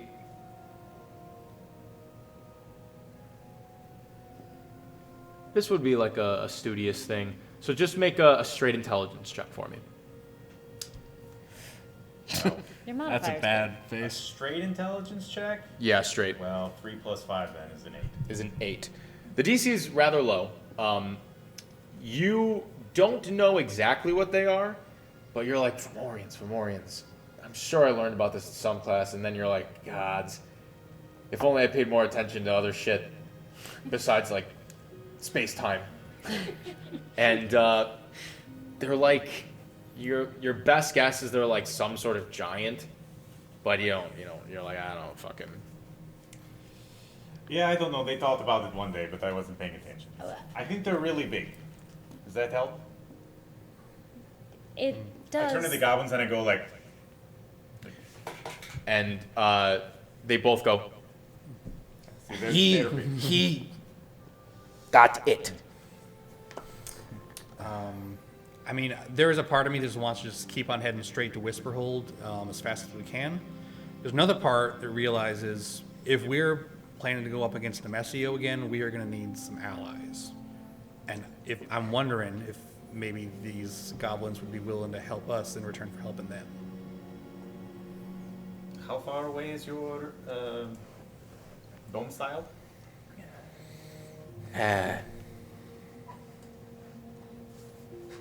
Quarter day?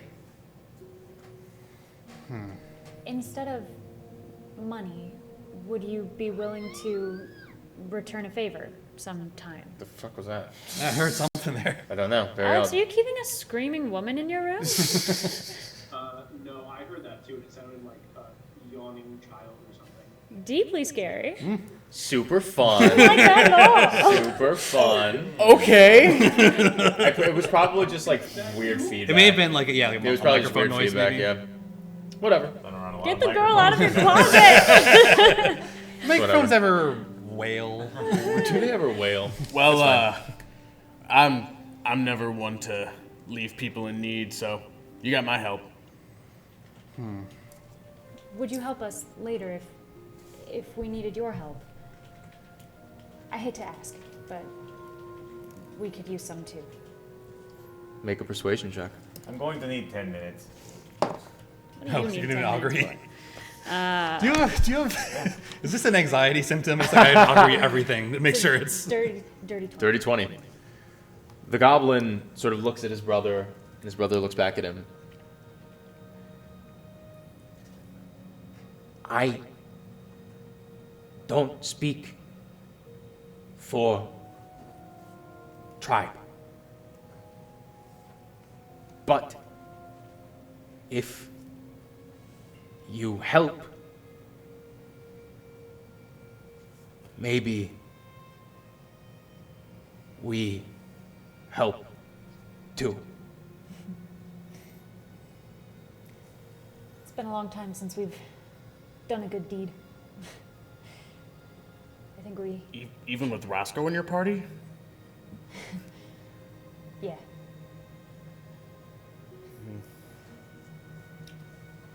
I'm definitely doing an augury. Sure. In the meantime, while Misha's tinkering, Luxian, were you? Alexian was just gonna say, I don't think we are in much of a rush to get to Whisperhold, and it doesn't seem too far out of our way. We may be there and back here within a day. We didn't I don't see why not.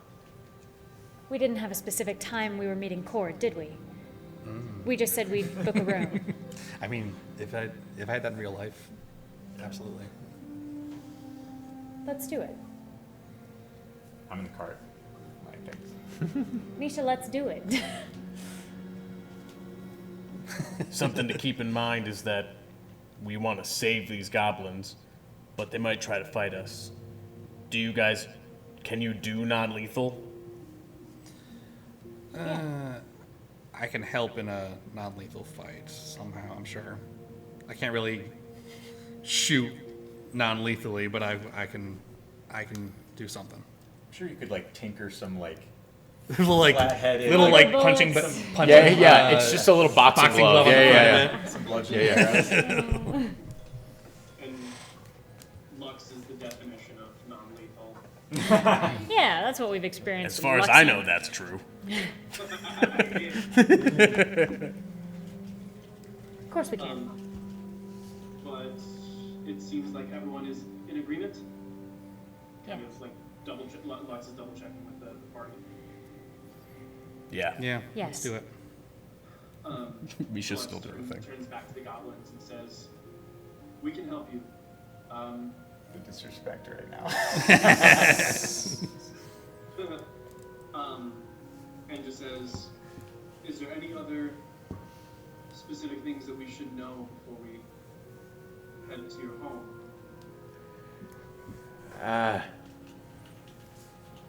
Stay. Oh, actually, you understand. The goblin turns to you. Yes, stay close to us. And we're not necessarily going to lead you into our homestead. We will go around it. The Femorians, they stay on the ground, but they can reach up into our abodes. We will lead you around to where they sleep. They are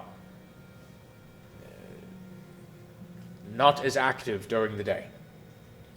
It is how we were able to sneak out. Do you want us to kill the Femorians? Yes, Just checking. and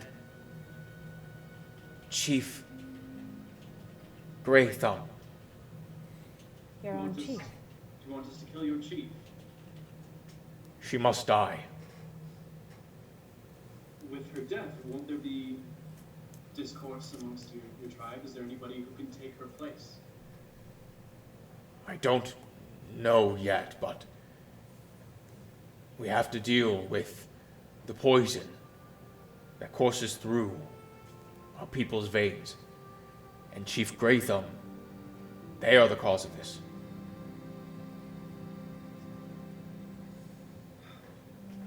Of course. Well, lead the way. But if you can, stay low in the canopy so we can keep an eye on you. We are not as used to the woods as you would be. Yes, we will try. And they begin to slowly sort of set themselves in lower branches, maybe 50 feet off of the ground floor rather than much higher up. Can I do a general? I know I'm just some of this information I'm getting secondhand, but can I do sort of a general insight on these goblins just to make Go sure? ahead and make an insight check. Make sure they're not using us. Yeah. Yeah. Overthrow their government for 10. 10. Not that I'm against overthrowing government. I mean, I'm yeah. You can't understand them as well, and the common that you do get, I mean, they seem sincere. Okay. Misha, at this point, you succeed in your ritual casting. What would you like to ask? The intent, I'm looking at the results of my intent to help these goblins. I would say that's a little too vague. Okay. So So think of like a specific, if I do this, will it be good or bad? Yeah, if we follow these goblins and attempt to eliminate the Femori and the chief, will it be woe or weep? As you begin to utter the incantation under your breath and your separate pieces of your trinkets begin to shimmer and lift and right themselves and connect, they form into the shape of a bat that just sort of sits there. And you feel images in your head of the possibilities of an encounter with these Femorians and possibly with Chief Grey Thumb.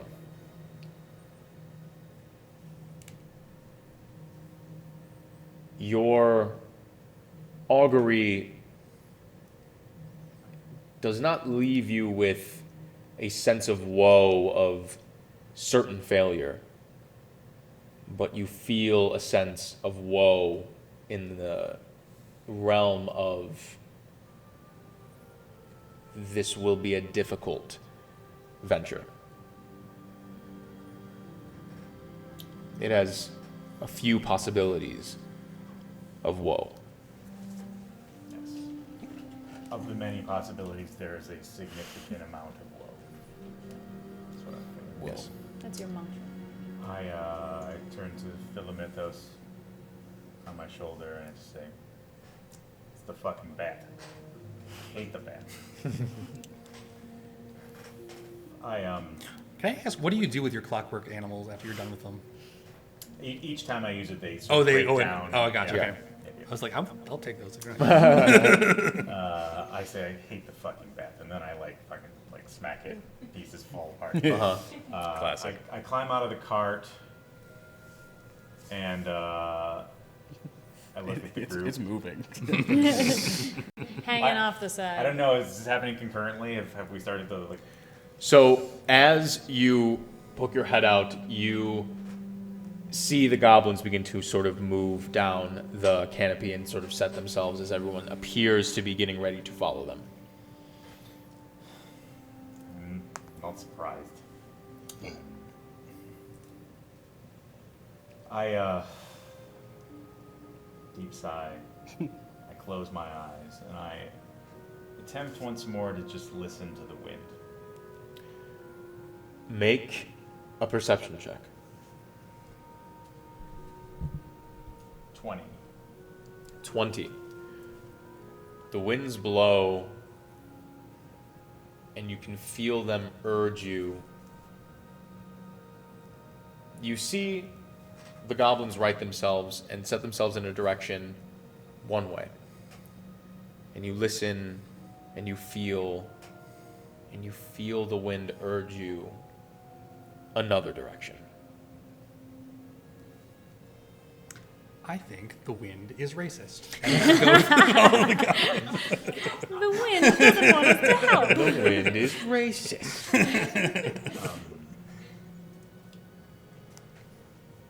Luxian, can I have a word, please?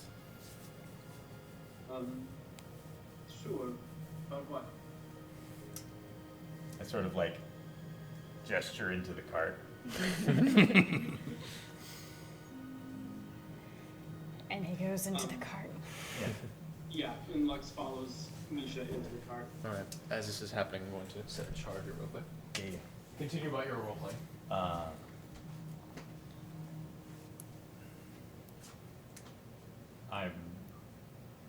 It looks like you've come to a decision out there.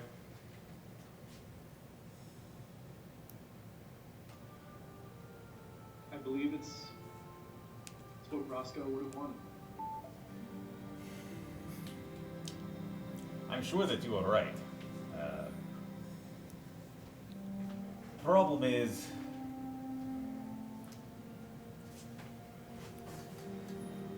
you know, I peer into future, as you know, and I try to figure out how to steady the ship, you know, and yesterday I peered into future, I got a clear answer, and I did not listen. Because nobody wanted to call court at the time, and we continue about the day. And now, Roscoe is dead. Of course, I have no way to know if one decision leads to direct result. But I do know that I did not listen, and it was a very bad day. Today I have less clear answer about this. But I know that there is definite chance of very bad occurrences if we help these people. I also, for once in my life, Misha stops talking and listens. And the wind is clearly, I mean, you can assume this is elf thing, right? You listen to wind and you get advice? I can't say that it's a frequent hobby of mine, but I believe you. So I do elf thing and I listen to wind. And it also tells me go that way, not this way. But you know, Misha also tried to be a good guy all the time and help people and be nice to people, and I think it's very... Okay, answer me this question. If I say we should not go, are you going to not go, or are you going to go anyway? Well, I believe that at some point we need to help them. I guess it may be more beneficial to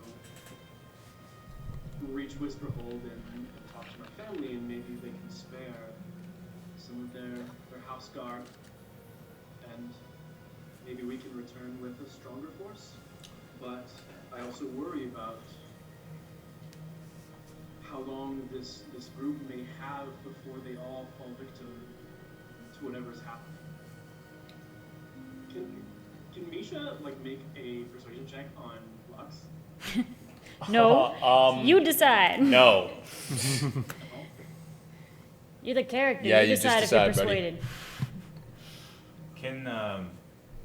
Can you translate for me? If are the goblins even still here, or did we already agree to help them? They should still be here. They were going to show us the way, but I can translate. What? No, you can't. That's not how comprehend languages works. Well, you can hear. He can talk he can. to He can tell them what they're okay. saying. Yeah. Because they Gotcha. understand common. Can't mentally translate for me, but Right. Wait, how long is it?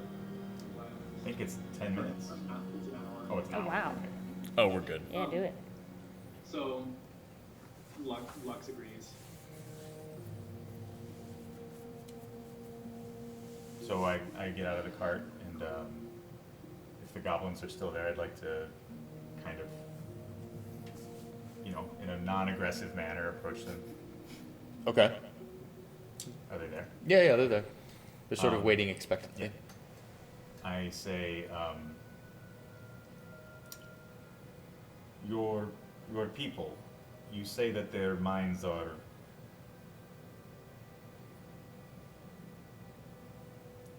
falling apart, but you were able to get away, and so you retain your full capacity. Is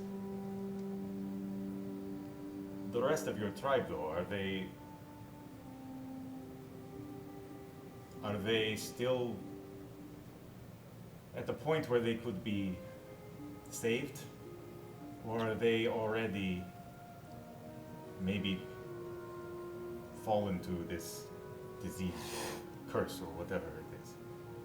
And Lux adds, and I can still understand your common tongue, so we can talk plainly. Right. Tell him that a majority of my people are at a similar point that my brother is at. I am gifted in the ways of divination. Moon grants me these gifts. I was able to plot out some of the events that have unfolded and did my best to avoid as much as I could, but Chief Greythumb and the Femorians, they are a force that is subjugating to my people.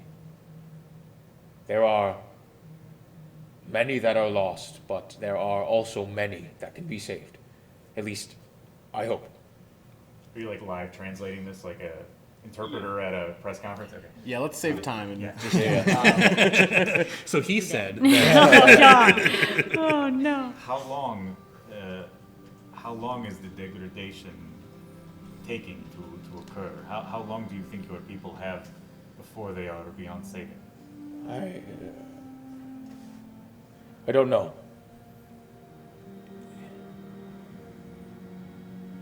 It feels like, well, Chief Greythumb first discovered this fruit about, I don't know, 20 moons ago.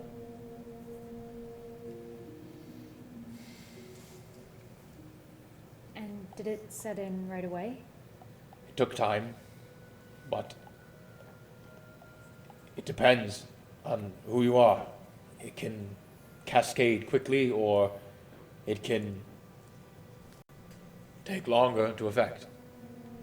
Let me level with you. Okay, you say you are have abilities in divination. You can peer into what is to happen. Yes, I have similar but different skills, and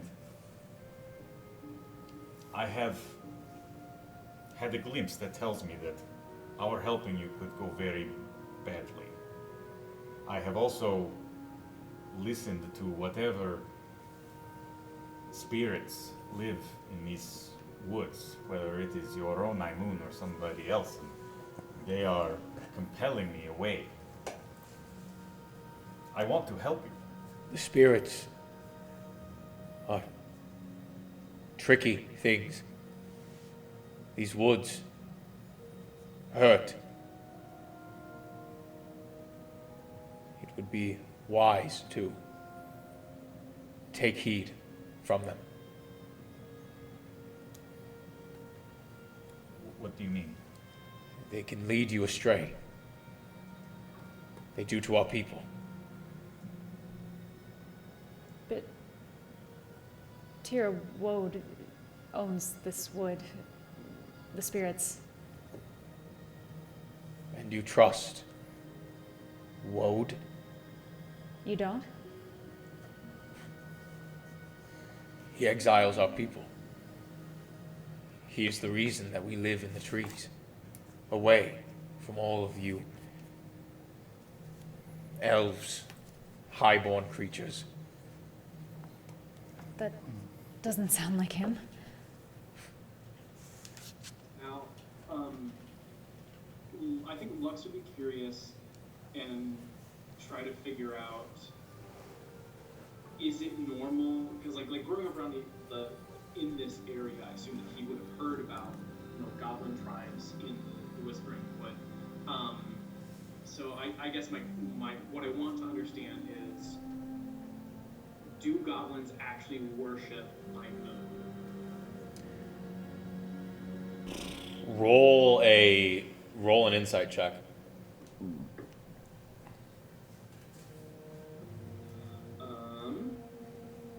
16 total. 16. I mean, you don't necessarily know who does and doesn't worship Imoon. It's not necessarily a general thing that any given goblin or goblinoid creature would worship Imoon, but it's not, I mean, it's not impossible. I think Lux would try to say, I think what my friend worries is that if we do attempt to help you and slay the Femorians as we are now, that there's a strong possibility that we may fail and things may be worse than they are now. But we are on our way to Whisperhold, and my family holds some level of influence, and I may hopefully be able to return with a few more arms that would boost our chances of helping your people. Make a persuasion check with disadvantage.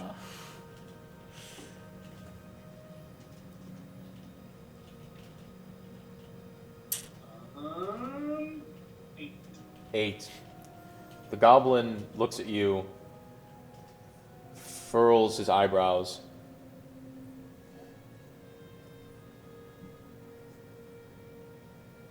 and he points at Misha and says, "This one says that they have abilities of divination like me. I prayed to Imoon and asked them for guidance. Should I leave to go find help? And Imoon told me yes. But that is not a part of that answer. I can feel it. Your people will not help us. You cannot promise something like that. My brother and I went out on a limb because of the words of Imoon. We reached out to you all. But your words have nothing behind them. So are you helping or are you not?" Lux conveys this to the rest of the group, and Lux says, I must help my brothers.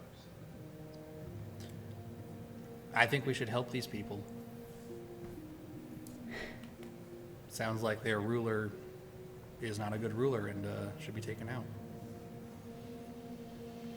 I'm trusting you guys because Roscoe trusted you. If you genuinely think leaving these people to their fate is somehow the right move, I won't fight you on it, but I know where I stand, and I want to help them. We haven't been able to help anybody for a long time. And Lux turns to Misha and says,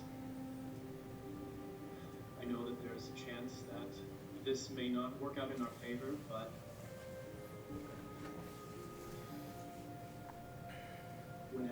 when have we ever really cared about the odds? I don't know about you, I listen to the odds all the time. Except for yesterday, and your friend died, not my friend. And But my it is. friend would not hesitate to lend a helping hand, especially to those in dire need. You can take the cart and you can make it to Whisperhold. I can give you maybe a letter to find my family and let them know what's happening. But Yes. Who says we all have to do one thing? Well, in my experience, we are better together than when we're separated. Yes, infinitely better together than when we are separated. Not if we disagree about the right thing to do. Taj, I went to Red Keep after you guys left. I know what at least you two did for them. You guys are heroes.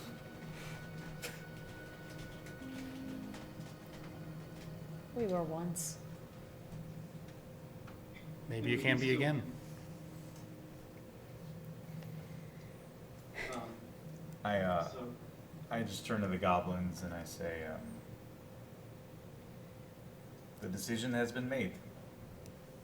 We will help you. But I need you to help us make sure we are as prepared as possible.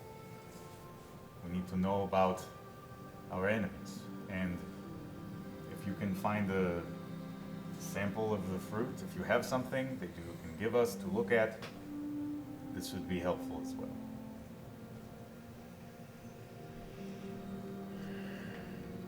Make a persuasion check. I'm gonna give Flash of Genius +5 on this. Hell yeah. Nice. I just need to learn to stop talking to NPCs. Quit doing it. Well, it's a 12. Did you add the 5? Yeah. I added the 5. Yeah. Already. The 7. The goblin says, it will be difficult to attain some of the fruit for examination, as no doubt I suspect that our absence will be noted. So us going back and attaining that would require even greater subtlety, which will be more difficult now that you all are coming along. I can tell you about the layout of what you're into or what you're getting into, but I can't guarantee that I can attain a piece of the fruit. We deal with your chieftain and the Femorians first then. And then we try to help your people with an examination of the fruit. Yes. well, any information that you can give us, the layout, maybe potential strength of the Femorians and your chieftain, any abilities or I guess things that we should look out for. This will all help us be prepared. Right.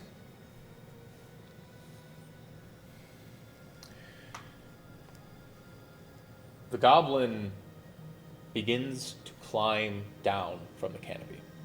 His brother sits up there and does not move. As he rights himself on the ground, you can see he has bits and pieces of thin, dark hair that sort of drapes down behind his ears. A large bald spot towards the front of his head, and it falls to about his shoulders. And like I said, he's covered in some sort of ragged clothes, very piecemeal, makeshift sort of situation, picked from many different. He's a pauper if you've ever seen one. And he stands at about slightly taller than Donnie. This is the diviner or the brother? This is the diviner, yes. And he begins to pick up a loose, sort of fallen branch, sort of stick. And in the grass around you, he begins to move and begins to trace the outline of some sort of an area. It's not to scale, obviously, but he begins to just sort of outline the situation. And he explains, when we come upon them, the two Femorians, they are giant creatures, morphed and afflicted by the will of Enoch. They come from the Feywild, but they are twisted. They are not what the bard had in mind for them. His brother twists their bodies and their minds and their souls, and they arrive here with ill intent. I believe that there is a passageway near our home that was unearthed somehow or discovered or something that allowed both the fruit to sprout here and eventually for the Femorians to make their way towards us. Otherwise, it makes no sense.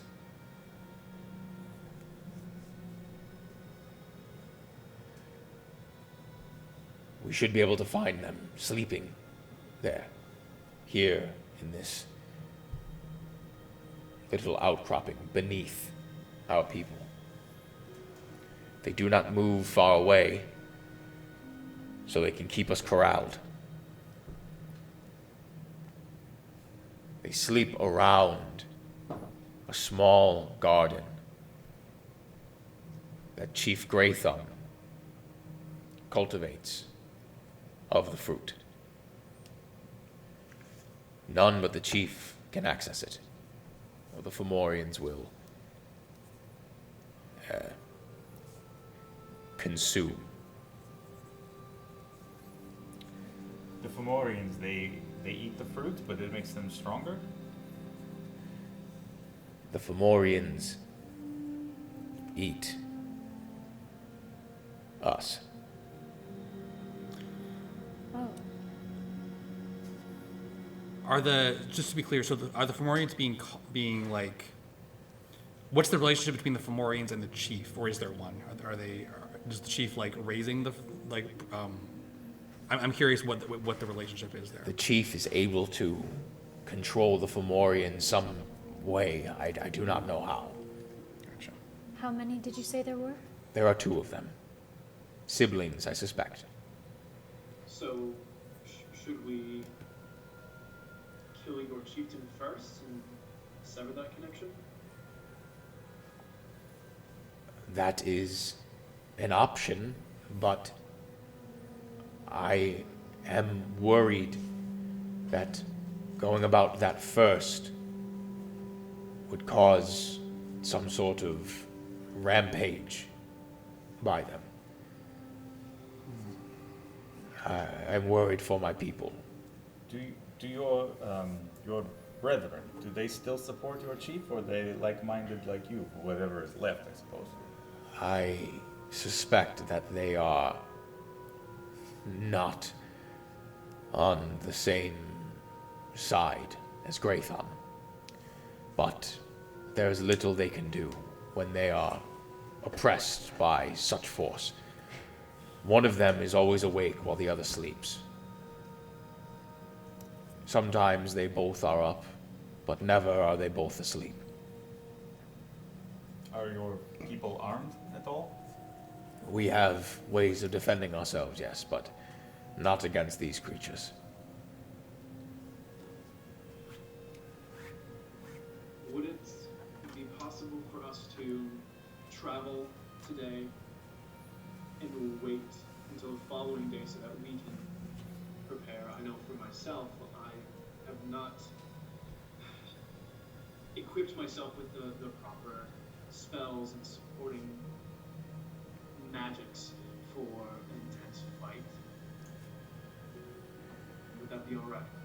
If you are not prepared now, then let us station ourselves nearby. Perhaps you can get a better understanding of what you're getting into, and when you are prepared, we will strike. And Lux kind of turns and conveys it, and specifically to like Taj mentions it would give us an opportunity to maybe scout out the area. Yes. It's a good plan. Do you have any owls near your camp? Would that be weird if you see an owl flying around your home? There are many owls in the Whisperwood. But none like my friend here. Generally, people do not train them, no. I'm telling you, I'm not asking. I'm saying there's none like I'm just bragging. I understand. Philomethos is very special. He can do some scouting then. You're not saving it to eat. No. I look at Philomethos. Philomethos looks back at you and just sort of like turns his head in a eyebrow cocking sort of situation. And he just sort of nuzzles up against you. No, I not eat him. He's my friend. Interesting. Well, follow and stay close.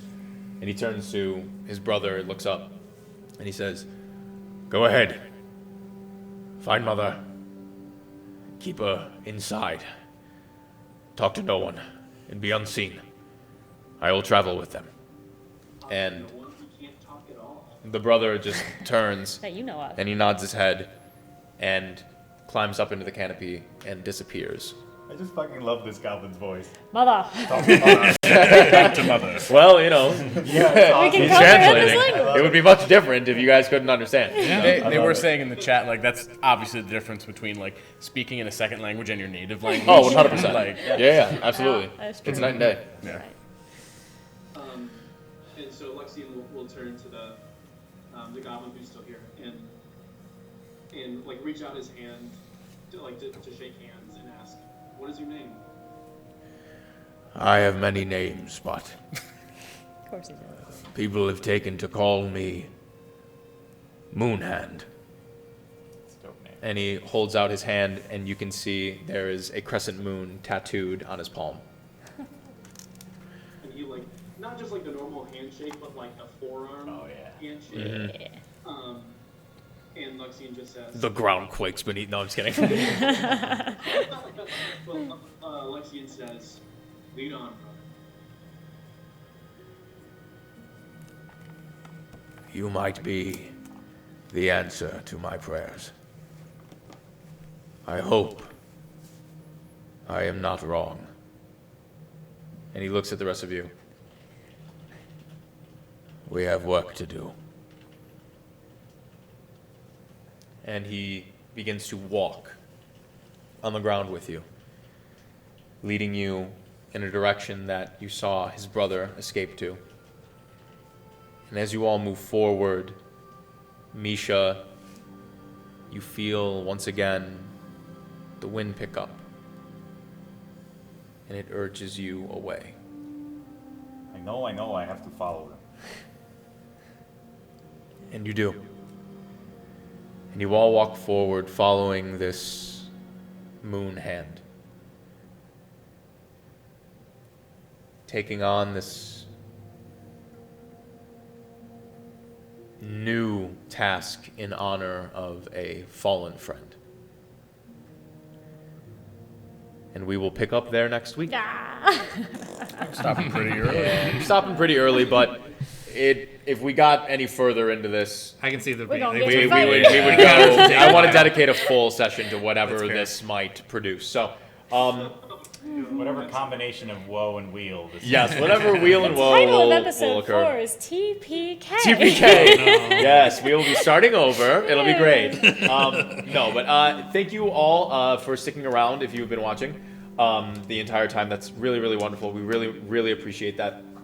Next week, we are going to come back with everyone. Or is everyone going to be here next week? I can't remember in person. That should be. Yep. May should be getting back. Jenna, you will be In California. California, but On the Zoom. you will be zooming in. Beautiful. So we will have both Alex and Jenna virtually here with us. So we're going to see if we have any different of a configuration. We might just do 3 on the 1 and 2 on the bottom again. But we very much appreciate all of you watching and keeping up with us. It's going to be an interesting session next week, to say the least. So, with all that being said, this has been episode 3 of our Petrichor campaign, Whispers, and this is a little dicey D&D. So, we will see you next week, Wednesday, 6 p.m. Eastern Standard Time, and yeah, take care. Good night. Good boy. Bye. Bye.